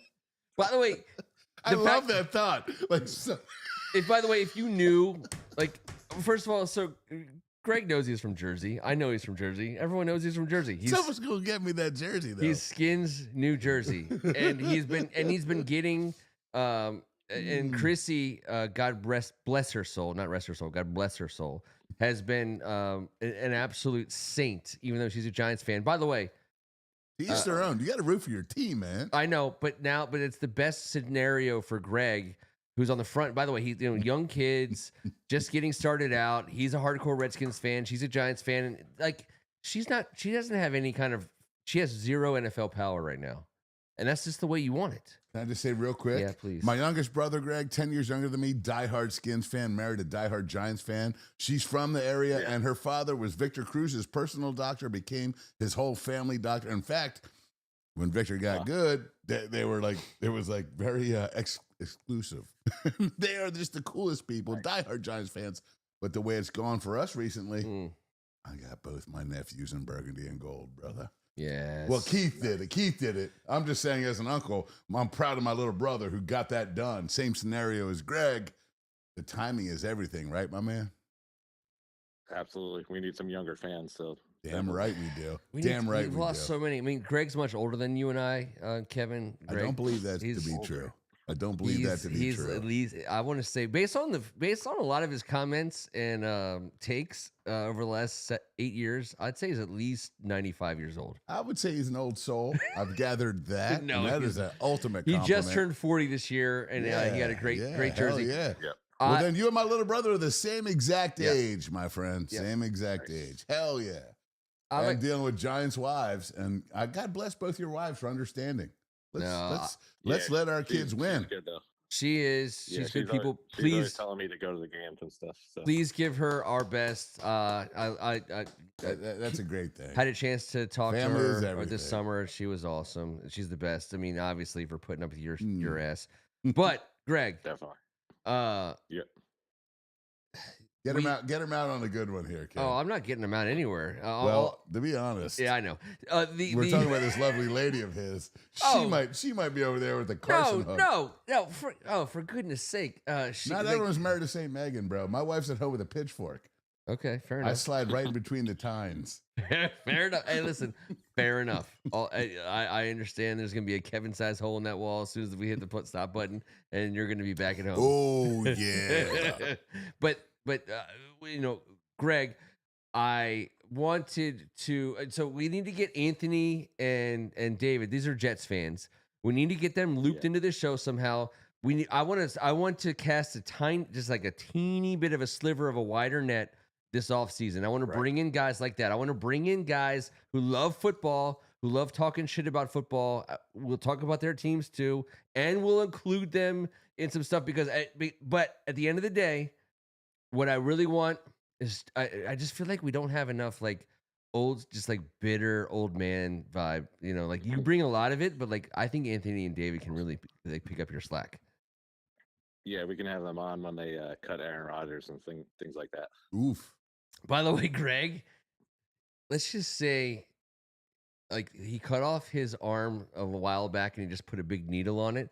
and then he just needles his Jets friends like 24/7. So you think the Jets should trade for Trevor Lawrence, is what you're telling me? I would if I were them, but hey, they deserve it. So they've been needling me for years. So I finally got the revenge.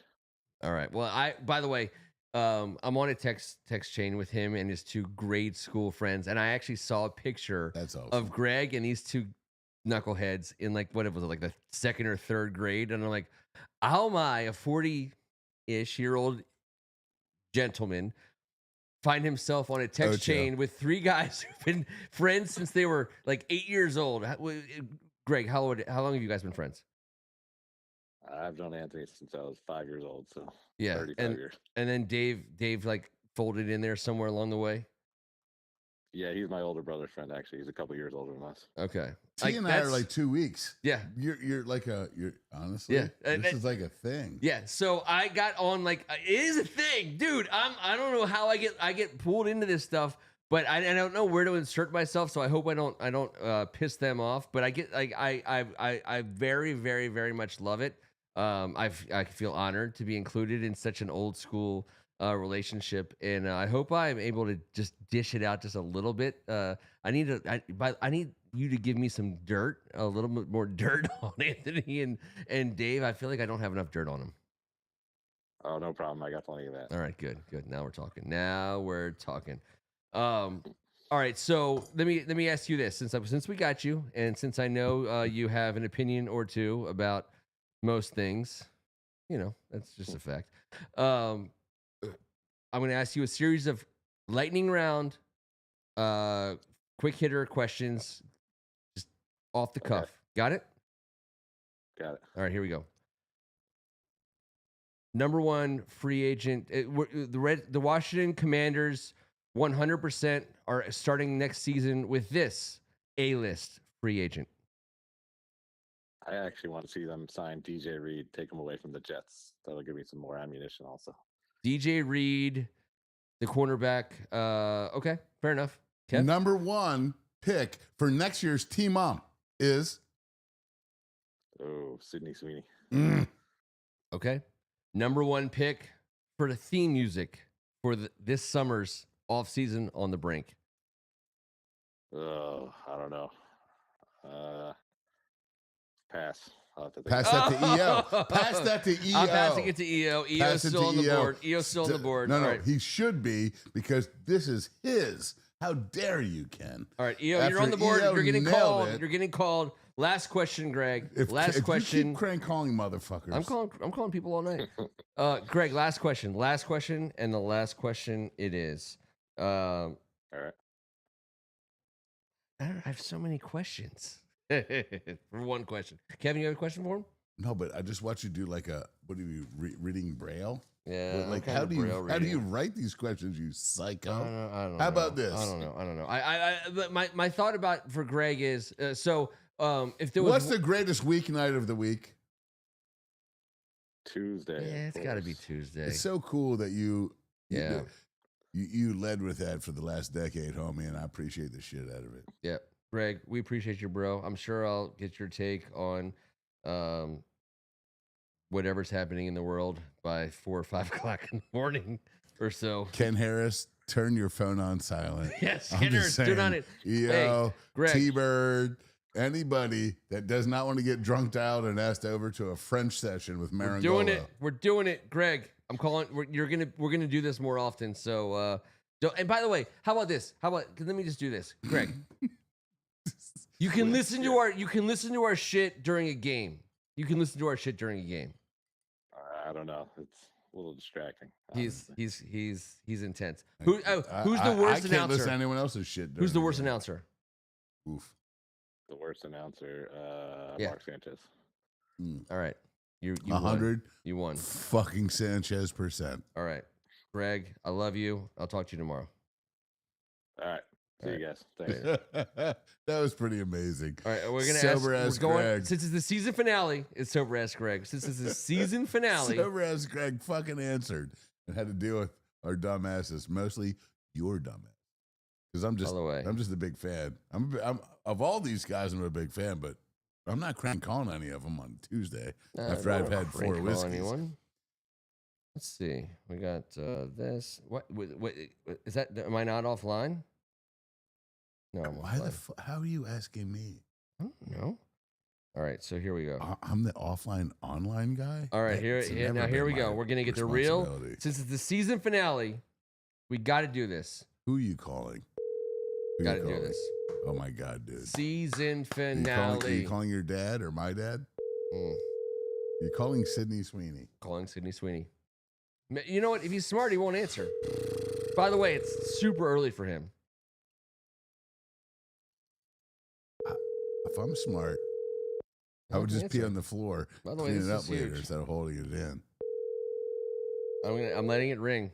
You better Your call answer. has been forwarded to voicemail. Damn it. The person you're trying to reach is All not right. available. At the tone, please record your message. When you have finished recording, you We're may gonna do hang this. up. We're doing this. No, but now there's a message. Dear E.O. Anderson, Yeah. on behalf of Kevin, Ricca, and Very Ken fair. Meringolo. By the way, you're on live. This is actually very fair.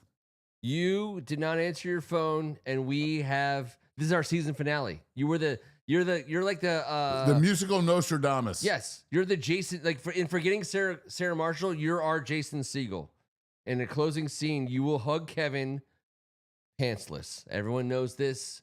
It's a thing. Ken. I didn't write it out. It was not my. No, I did. I wrote it out. You Okay, misread all it. right, You fine. will hug Ken Pantsless. But All right. your theme song. All right. Theme song. We For the need greatest- guidance. Guidance. No, he just did it this year. Yeah. Oh no. I'm saying we have another. I know, another but let's season coming up. congratulate him upon. Okay, This okay, is his fair enough, message. fair enough. It's your He's message. listening to this tomorrow before he has to get up and EO, how did we get here? We got here because of It you. was so we got special. here because kind of of you. set the tone, brother. You wrote it out. Damn You right made you it did. happen. You captured a movement, and God damn it, you sounded so great doing it. And I want to freestyle to that beat someday Mm. in the parking lot. He right called it outside. the Barbara Ann Yeah. Beach Boys Yep. Ode. I know. That's their band's ode to the Barbara Ann, clapping it out, get it on. I thought he was still on the board. He's not. all right. All You right. can send it to Listen, him, we're 'cause gonna. It's real. Just go- don't crank call anyone I'm related to. All right, I'm not going to. All right, there's no one else. Oh, you know what? I'll tell you what. There's one last person I'm going to call. One last Do I person. get crank calls? Like, is it written into the contractual language that I'm allowed to crank call people? Because back in the day, I was pretty damn good at it. Well, I'll tell you what. You are pretty good at it Like crank in call. general. Yeah. And this person has no idea I'm calling them either.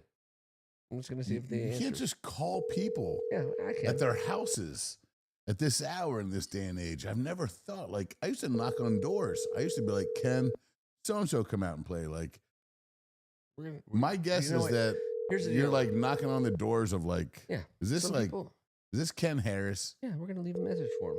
Holy shit. We Ken. get talk. We talked to EO. We talked to Greg. We talked to Ken. I mean, listen. His cell phone's right next to his wife.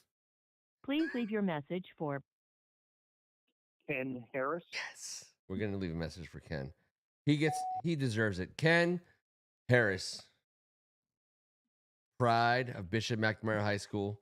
You have given us so much to be positive about, not just on Tuesday nights, but in the course of our First Amendment sports travels. No one has It's fed all us. true. No one has fed us in the most amazing way that you have, Ken, and not just with fried fish sandwiches, but also with your amazing spirit, but also with your amazing love, but also with your amazing friendship. You are a backbone to First Amendment sports, what we do every single day of the week. I just drank the limoncello you gave me for Christmas tonight before I came over. So did I. No, you didn't. You Oh, didn't even tell Ken, me can I that. call you? You did it. You did it yesterday. All right, we left you a message. I just called Ken Harris, and he said he's here. He's like, I'm here. Is your last four numbers of your phone number 8544? That's the question. I want to get Ken on the phone. Did you fat thumb? He just said, oh, okay. We're going to call him back. We're calling him back. All right, I knew he was there, and I'm just saying, I was about to get emotional on someone's voicemail. But he said he's willing. Oh, we're gonna do it again.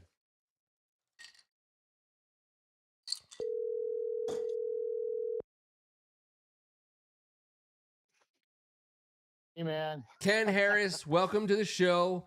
On behalf of T. Strachan, Kevin Ricca, and myself, on the season finale of the year 2AD, I just wanted to say, first and foremost, congratulations on an NFC Championship appearance for your favorite team.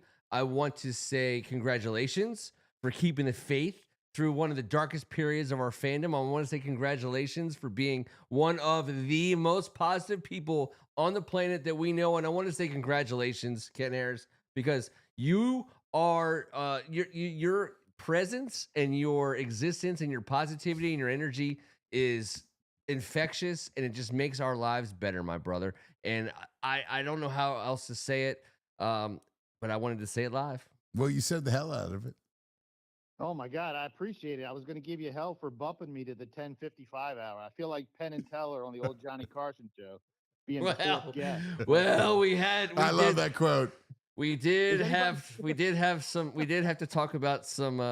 Kevin wanted to really bring in some early stuff that was kind of questionable. Listen, and I know that I'm the big weird guy in this, and I'm fine with it. God damn it, Kevin! No, this is great, man. What a great year, and I appreciate. And Tuesday nights got a lot better, and you guys did bring up a good point. I want to the younger generation, our kids, that all of us have 3 Super Bowls in our bank, and I know we want more, but there's that sense of satisfaction. But our young kids never knew a winner, and I've been able to live this season through them, and I see my friends, and they're getting emotional, and they're crying like we used to cry when we lost playoff games to the Vikings back in the 70s and Giants in the 80s, and it's been great. And it's just, you guys, I really enjoy Tuesday nights, and for better days ahead. I'm looking forward to this next chapter in our lives. Ken Harris, Ken Meringolo, and Kevin Ricca can look right at you and say, our passion, and Tim Strachan, specifically the 3 of us, why we're here is our passion is generational. The idea that this is the year since, and the fact that Uncle Ken, Uncle T, and Uncle Kevin, and we are fathers like yourself, but we are uncles to this brand, this team, this burgundy, and this gold. Yes, sir. You just nailed it. We just reignited the fire. So there is one question I want to ask you guys. I think I got you guys by a decade. What is your earliest memory? Myself, my yourself. Earliest memory is 71. It's the same one. Which makes me 7. I was 7 years old. So I think I got you guys by a decade. So sure. What do you guys remember? I will tell you right now that I was so I was born in 76, and I remember vividly the 82 and 83 seasons. Mm-hmm. I don't remember the loss to the Dolphins in 72. No. Of course not. But you guys remember Reagan, right? So Ken Harris. First of all, the answer to your question. It's a fair question. I lived in Chesapeake Beach, North Beach, Maryland, down by Rod and Reel, in a beach house. Know it well. In a beach house, and we were in the basement, and there was a TV on a 2 foot by 1.5 foot stand with wheels. And I would say it was if it was a 20-inch TV, maybe it was a 17-inch. You know what I'm saying? Rabbit ears. And I remember to this day watching my grandmother, my dad's mother. So my formative years was spent watching the Redskins with my mom's family. But for the 82 Super Bowl against against the Dolphins, we watched it in the basement of this house, and I was 6 years old, and I remember 2 lasting memories. Come on, man! I'm sitting here. I'm dying. You got to give it to me. I remember beating the Dallas Cowboys in the NFC Championship game. Yes. I remember I remember when John Riggins ran for a touchdown. My grandmother and my father had the most familial, the most amazing celebration. And my grandmother is first generation from Spain. It's not like she was born and raised she was born and raised in DC in the old days. So their celebration for the John Riggins run, I'll never forget. The Darryl Grant tip touchdown, I'll never forget. And second, Of course. and the other thing that I'll never forget, I was in the stands for that. I believe did we beat the San Francisco 49ers in the NFC Championship game to go to play the Raiders in the following When we year? lost, we next did. year. 24-21. Yeah, The the next year, I NFC believe. Championship Yes. that we won. I was at that Super Bowl. You Yeah. got to let me. I just want 10 seconds. Yeah. Well, can I So- just say? yes. you have 10 seconds. But he asked the question. I don't want to be here all night, but The it was the NF same run. The NFC Championship game is the 49ers versus His Sorry, go ahead. question. His Earliest memory. question to a writer I'm sorry. and to an ADD guy is the same answer. And mine is this. My dad's side of the family was out in Pasadena because my grandfather was blah, blah, but my mom had her brothers and sisters over. And I was told, we win it, you guys can have a beer. I remember thinking, like, Yeah. oh my God. But like, not that we were Yeah, going of to have a beer. I course. was 8 years old. You were- Sorry, I was 7 years old. And it was the most beautiful thing I've ever witnessed Yep. in my mom's side of the family, without my dad's side of the family there, which is so crazy. That run. Yep. Don McNeil got completely crapped on. And it wasn't his fault. No D back in the NFL could tackle 44 in open field. That dude was what people need to recognize about what you just asked us, Ken, is that man, number 44, John Riggins, Yeah. was as fast, powerful, badass, and brilliant as any human being that ever got to tote a pigskin in his era. I love him so much. That was our do you guys- introduction. Do you guys remember anything from the year before? 0-5? Joe Gibbs winning 8 in a row in my Remember that? house. I remember. Okay. The year after Jack Pardee. remember After Jack Pardee. Jack Pardee coached my father Yep. in the WFL. Yep. Jack Pardee, Okay. my dad. So Jack Pardee was a family friend. I'm not going to be like a dick. It's not like he's he's not Illuminati. Jack Pardee was a family friend. Jack Pardee always wanted my dad to play for him. He was a perfect guy from his defense, blah, blah, blah. As life proceeds, I'm done talking. But the fanship, the reason why we loved them was because of people like him. Like Yeah. the Redskins back then were bringing in guys like Pardee, who had Yep. coached my dad, who had coached my dad in the college all-star game, in the blue-gray game. Remember the blue-gray game? Like, this is things I've been Oh, that told was a big forever. deal. Yes, it was. And now it still exists to a certain level, but it's not what it was. I just remember hearing all those things and thinking, like, I can't believe it. So I wanted to do this forever because of how much I knew I couldn't believe it. And Ken Harris, you, sir, got Oh, crank call man. tonight because it's the Yeah. final episode, and we're going with the people that, no, it's in your blood, sir. There's nothing you can do about it. You can't shake it. So tell me how you deal with it. All right. So, but you guys don't remember the college all-star game before the Hall of Fame game, right? No, I don't.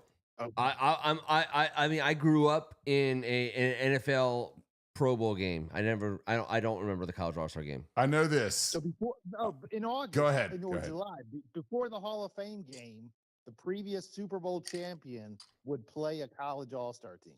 Okay. So you guys don't remember that, huh? I do. But I don't. But I want you to tell it because I'm an idiot to tell it. But I'm writing something down for Ken because I know you're about to say something amazing. Please proceed, kind sir. No, I was just thinking, I was curious because my earliest memory is George Allen in 71. Okay. That makes me 7.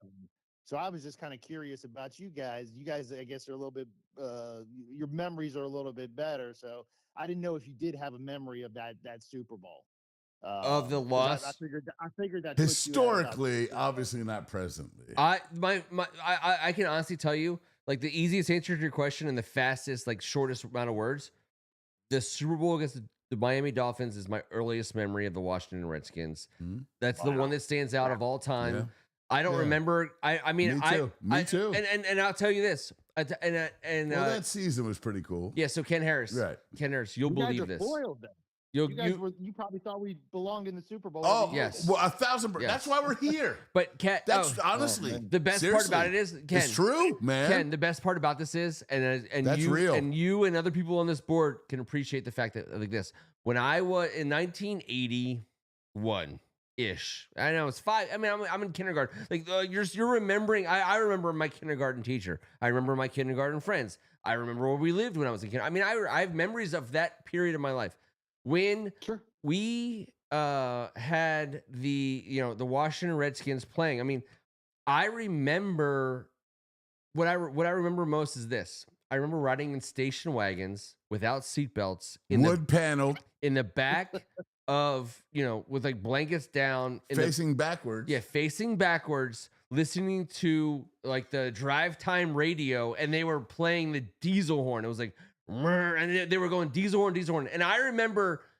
being so over the top. I'm talking like, when I'm in like kindergarten and first grade, so over the top when they would run that, and I'm like, and I'm yelling, and people were looking at me like I'm crazy.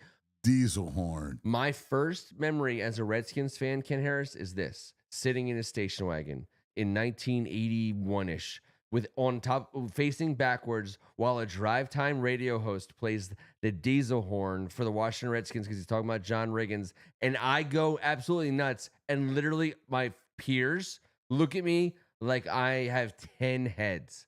That's my earliest memory. Yeah. Hey, how many times did you guys call into Ken Beatrice? Never once, but I know every time we left that parking lot, that was the ride home in traffic. Yep. You're next on Sports Talk with Talk. Ken. It's a terrible, but I know this. I was too young to do a great one, and damn it, that Bobby Beathard and Ken Beatrice, I thought had taken over like a chemistry lab and just figured out NFL stuff. I mean, they did not look like football guys, but they talked like football guys. God was the first time I'd ever heard Ken someone, Beatrice. He was literally the voice of my whole idea of what sports talk radio should be. And he had Bobby Beathard on every day, and Bobby Beathard wore a Hawaiian shirt. You guys remember this? Yeah. The guys that picked Tommy Bahama. The tiny little feather-headed, handsome-ass Cali dude that picked all of our badass SOBs. Yep. Rocked a Hawaiian T-shirt in the era of Magnum PI, Ken. I listen, all I'm saying is I thought he was the coolest guy ever. I knew Joe Gibbs already was like my church. Like I thought he was like the 36th Station of the Cross. All of this stuff was intertwined to us. Sunday Mass, the Redskins, our parish, our family, anything that's important to us. Burgundy and gold ran through those veins. Ken Harris, it obviously did for you. Ken Meringolo, it obviously did for you. And this is why we're still talking right now. The WPJC Redskins rap songs. Ken Harris, were you a Junkies fan in like the late 90s, early 2000s? I was absolutely, absolutely. But I guess that's what this year was so special, because it brought back those memories when you just thought about the team every day. Yeah. I worked in liquor stores growing up, and people would just come in the store and you just kept it going. And I got to admit, guys. Which liquor store? In the last kept it going. I love that. But I mean, you know what? In the last 20 years, when things got really bad, sometimes I'd come to Sunday and I was like, I don't know if we got a 1 o'clock game or 4 o'clock game. I wasn't that dialed in. Yeah. Life gets in the way, kids, and then the team's not doing good and the reputation's bad. So I kind of put them on the back burner. I mean, they were always my first choice. Yeah. And they always will be, but it was sort of like, I don't even know if it's a 1 or 4 o'clock game. And now it's like, it's Monday, Tuesday night. I'm thinking about the team. Wednesday, you're thinking injury reports. I mean, it's just you tell us who's announcing. I love it. Yeah. No, I couldn't agree more. Ken tells us who the announcing team is every week on Tuesday. Yep. Ken and Greg are, by the way, because that's been a pet peeve of mine since I started doing Hogs Haven, was nothing said we don't respect the product you're putting on the field more than today's announcers for today's game will be Aqib Talib, Mark Sanchez, and some intern we pulled off, decided to promote for this week. Hold on. By the way, Aqib Talib was the best person of all of them. And who's our on-field reporter for the last 3,700 years? Pam Oliver. And sometimes she'd be like, and this guy I found at a bar in DC last night will also help me today. Unfortunately, that guy can't help our GM that had Mark Sanchez and Josh Johnson playing the day we traversed.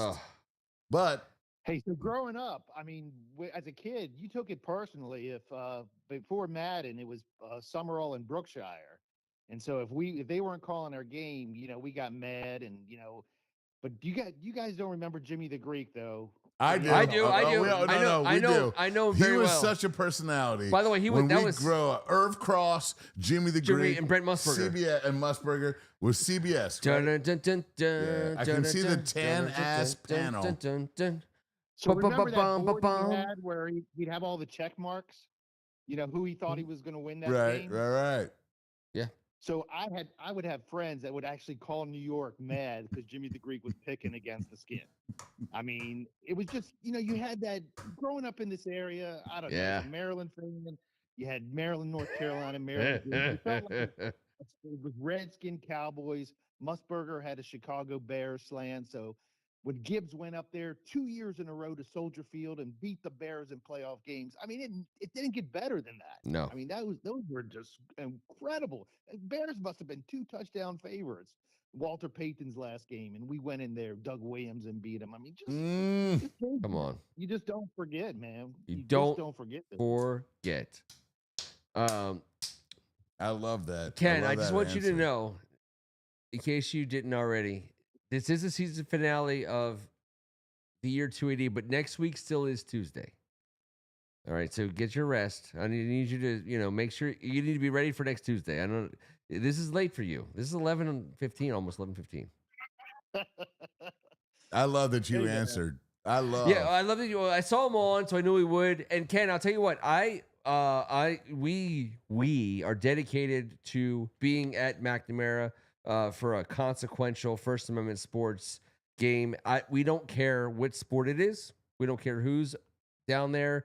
Our first ever anything where Kevin T and I put our voices to high school sports was on Tacoma Jackson Field. Tioga Jackson Field.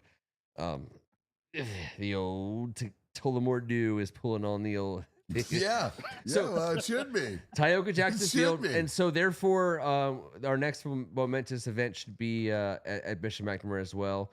We're going to keep it in the family. We'll talk about that in the next few months. But thank you so much for your support. Not just for the high school stuff. I mean, Ken, obviously, we appreciate how much. A cool friend, man. But yeah, you're one of us, man. You're one of us, and we God damn it, we love you so much. Hey, listen, guys, I appreciate you, and you can make it look easy, but it's not. It's not, and I really appreciate you guys and your work in the WCAC, and you guys really do an excellent job. And it's hard to believe you have a 9-to-5 job, and the way you you sound so good at these events. And I'm looking forward to the WCAC in a couple of weeks, and that's always a good time. So looking forward to that basketball tourney and catching up with you guys. It's the best.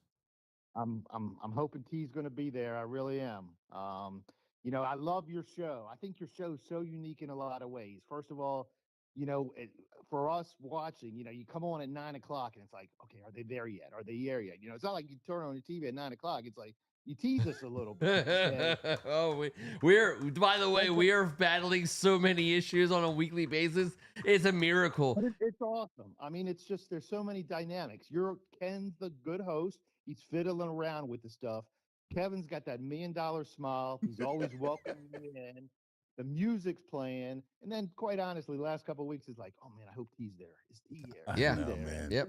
Yep. We'll get there. You're so right. We will. Man.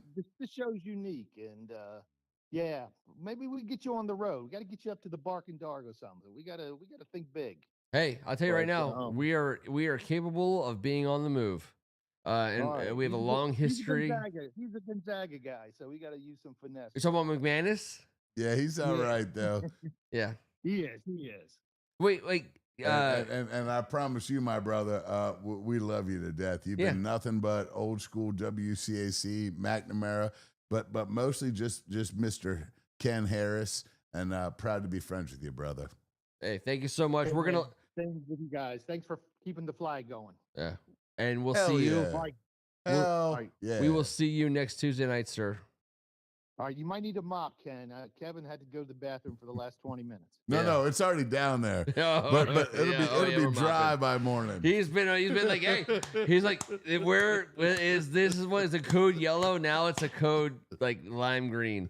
We love you, Ken. We'll talk to you next week. Hey, guys. Love you guys. Be safe. Love you, brother. Brother. Take it easy. We'll see you in a couple My weeks. man. What a cool cat, man. Yeah. It doesn't get Doesn't much get any better better in the than fanship. No, but when you're fans with the right team, you get the right folks. And the reason why we love this is the reason why Ken and Kevin love it. It's family. It's branded. It's in our souls. And thank God that we got them back. TR. I see you. I see you coming in late. I love it. I love it. I love it. Who? TR. On the board. Who'd you crank call? I didn't crank. I'm not crank calling anybody else. We're coming back in 7 days. This is a 2-hour show, and we loved every second of it. This was the season finale. Every reason to go long. Every reason to do it for the people that we love the most. That is our Tuesday night crew. On behalf of Kevin Ricca. That's a fact. Everything you just said was facts. On behalf of T. Strachan, our brother. Yeah, hell yeah. Who He'll be right we back. are Yeah, we keeping in know. our hearts, and we're keeping it positive for, and we are doing this for him and our He's gonna be just whole fine. community. Hell yeah. We'll be back in 7 days. Let's go, baby. I'm Ken Meringolo. He's Kevin Ricca. This was Thank God It's Tuesday.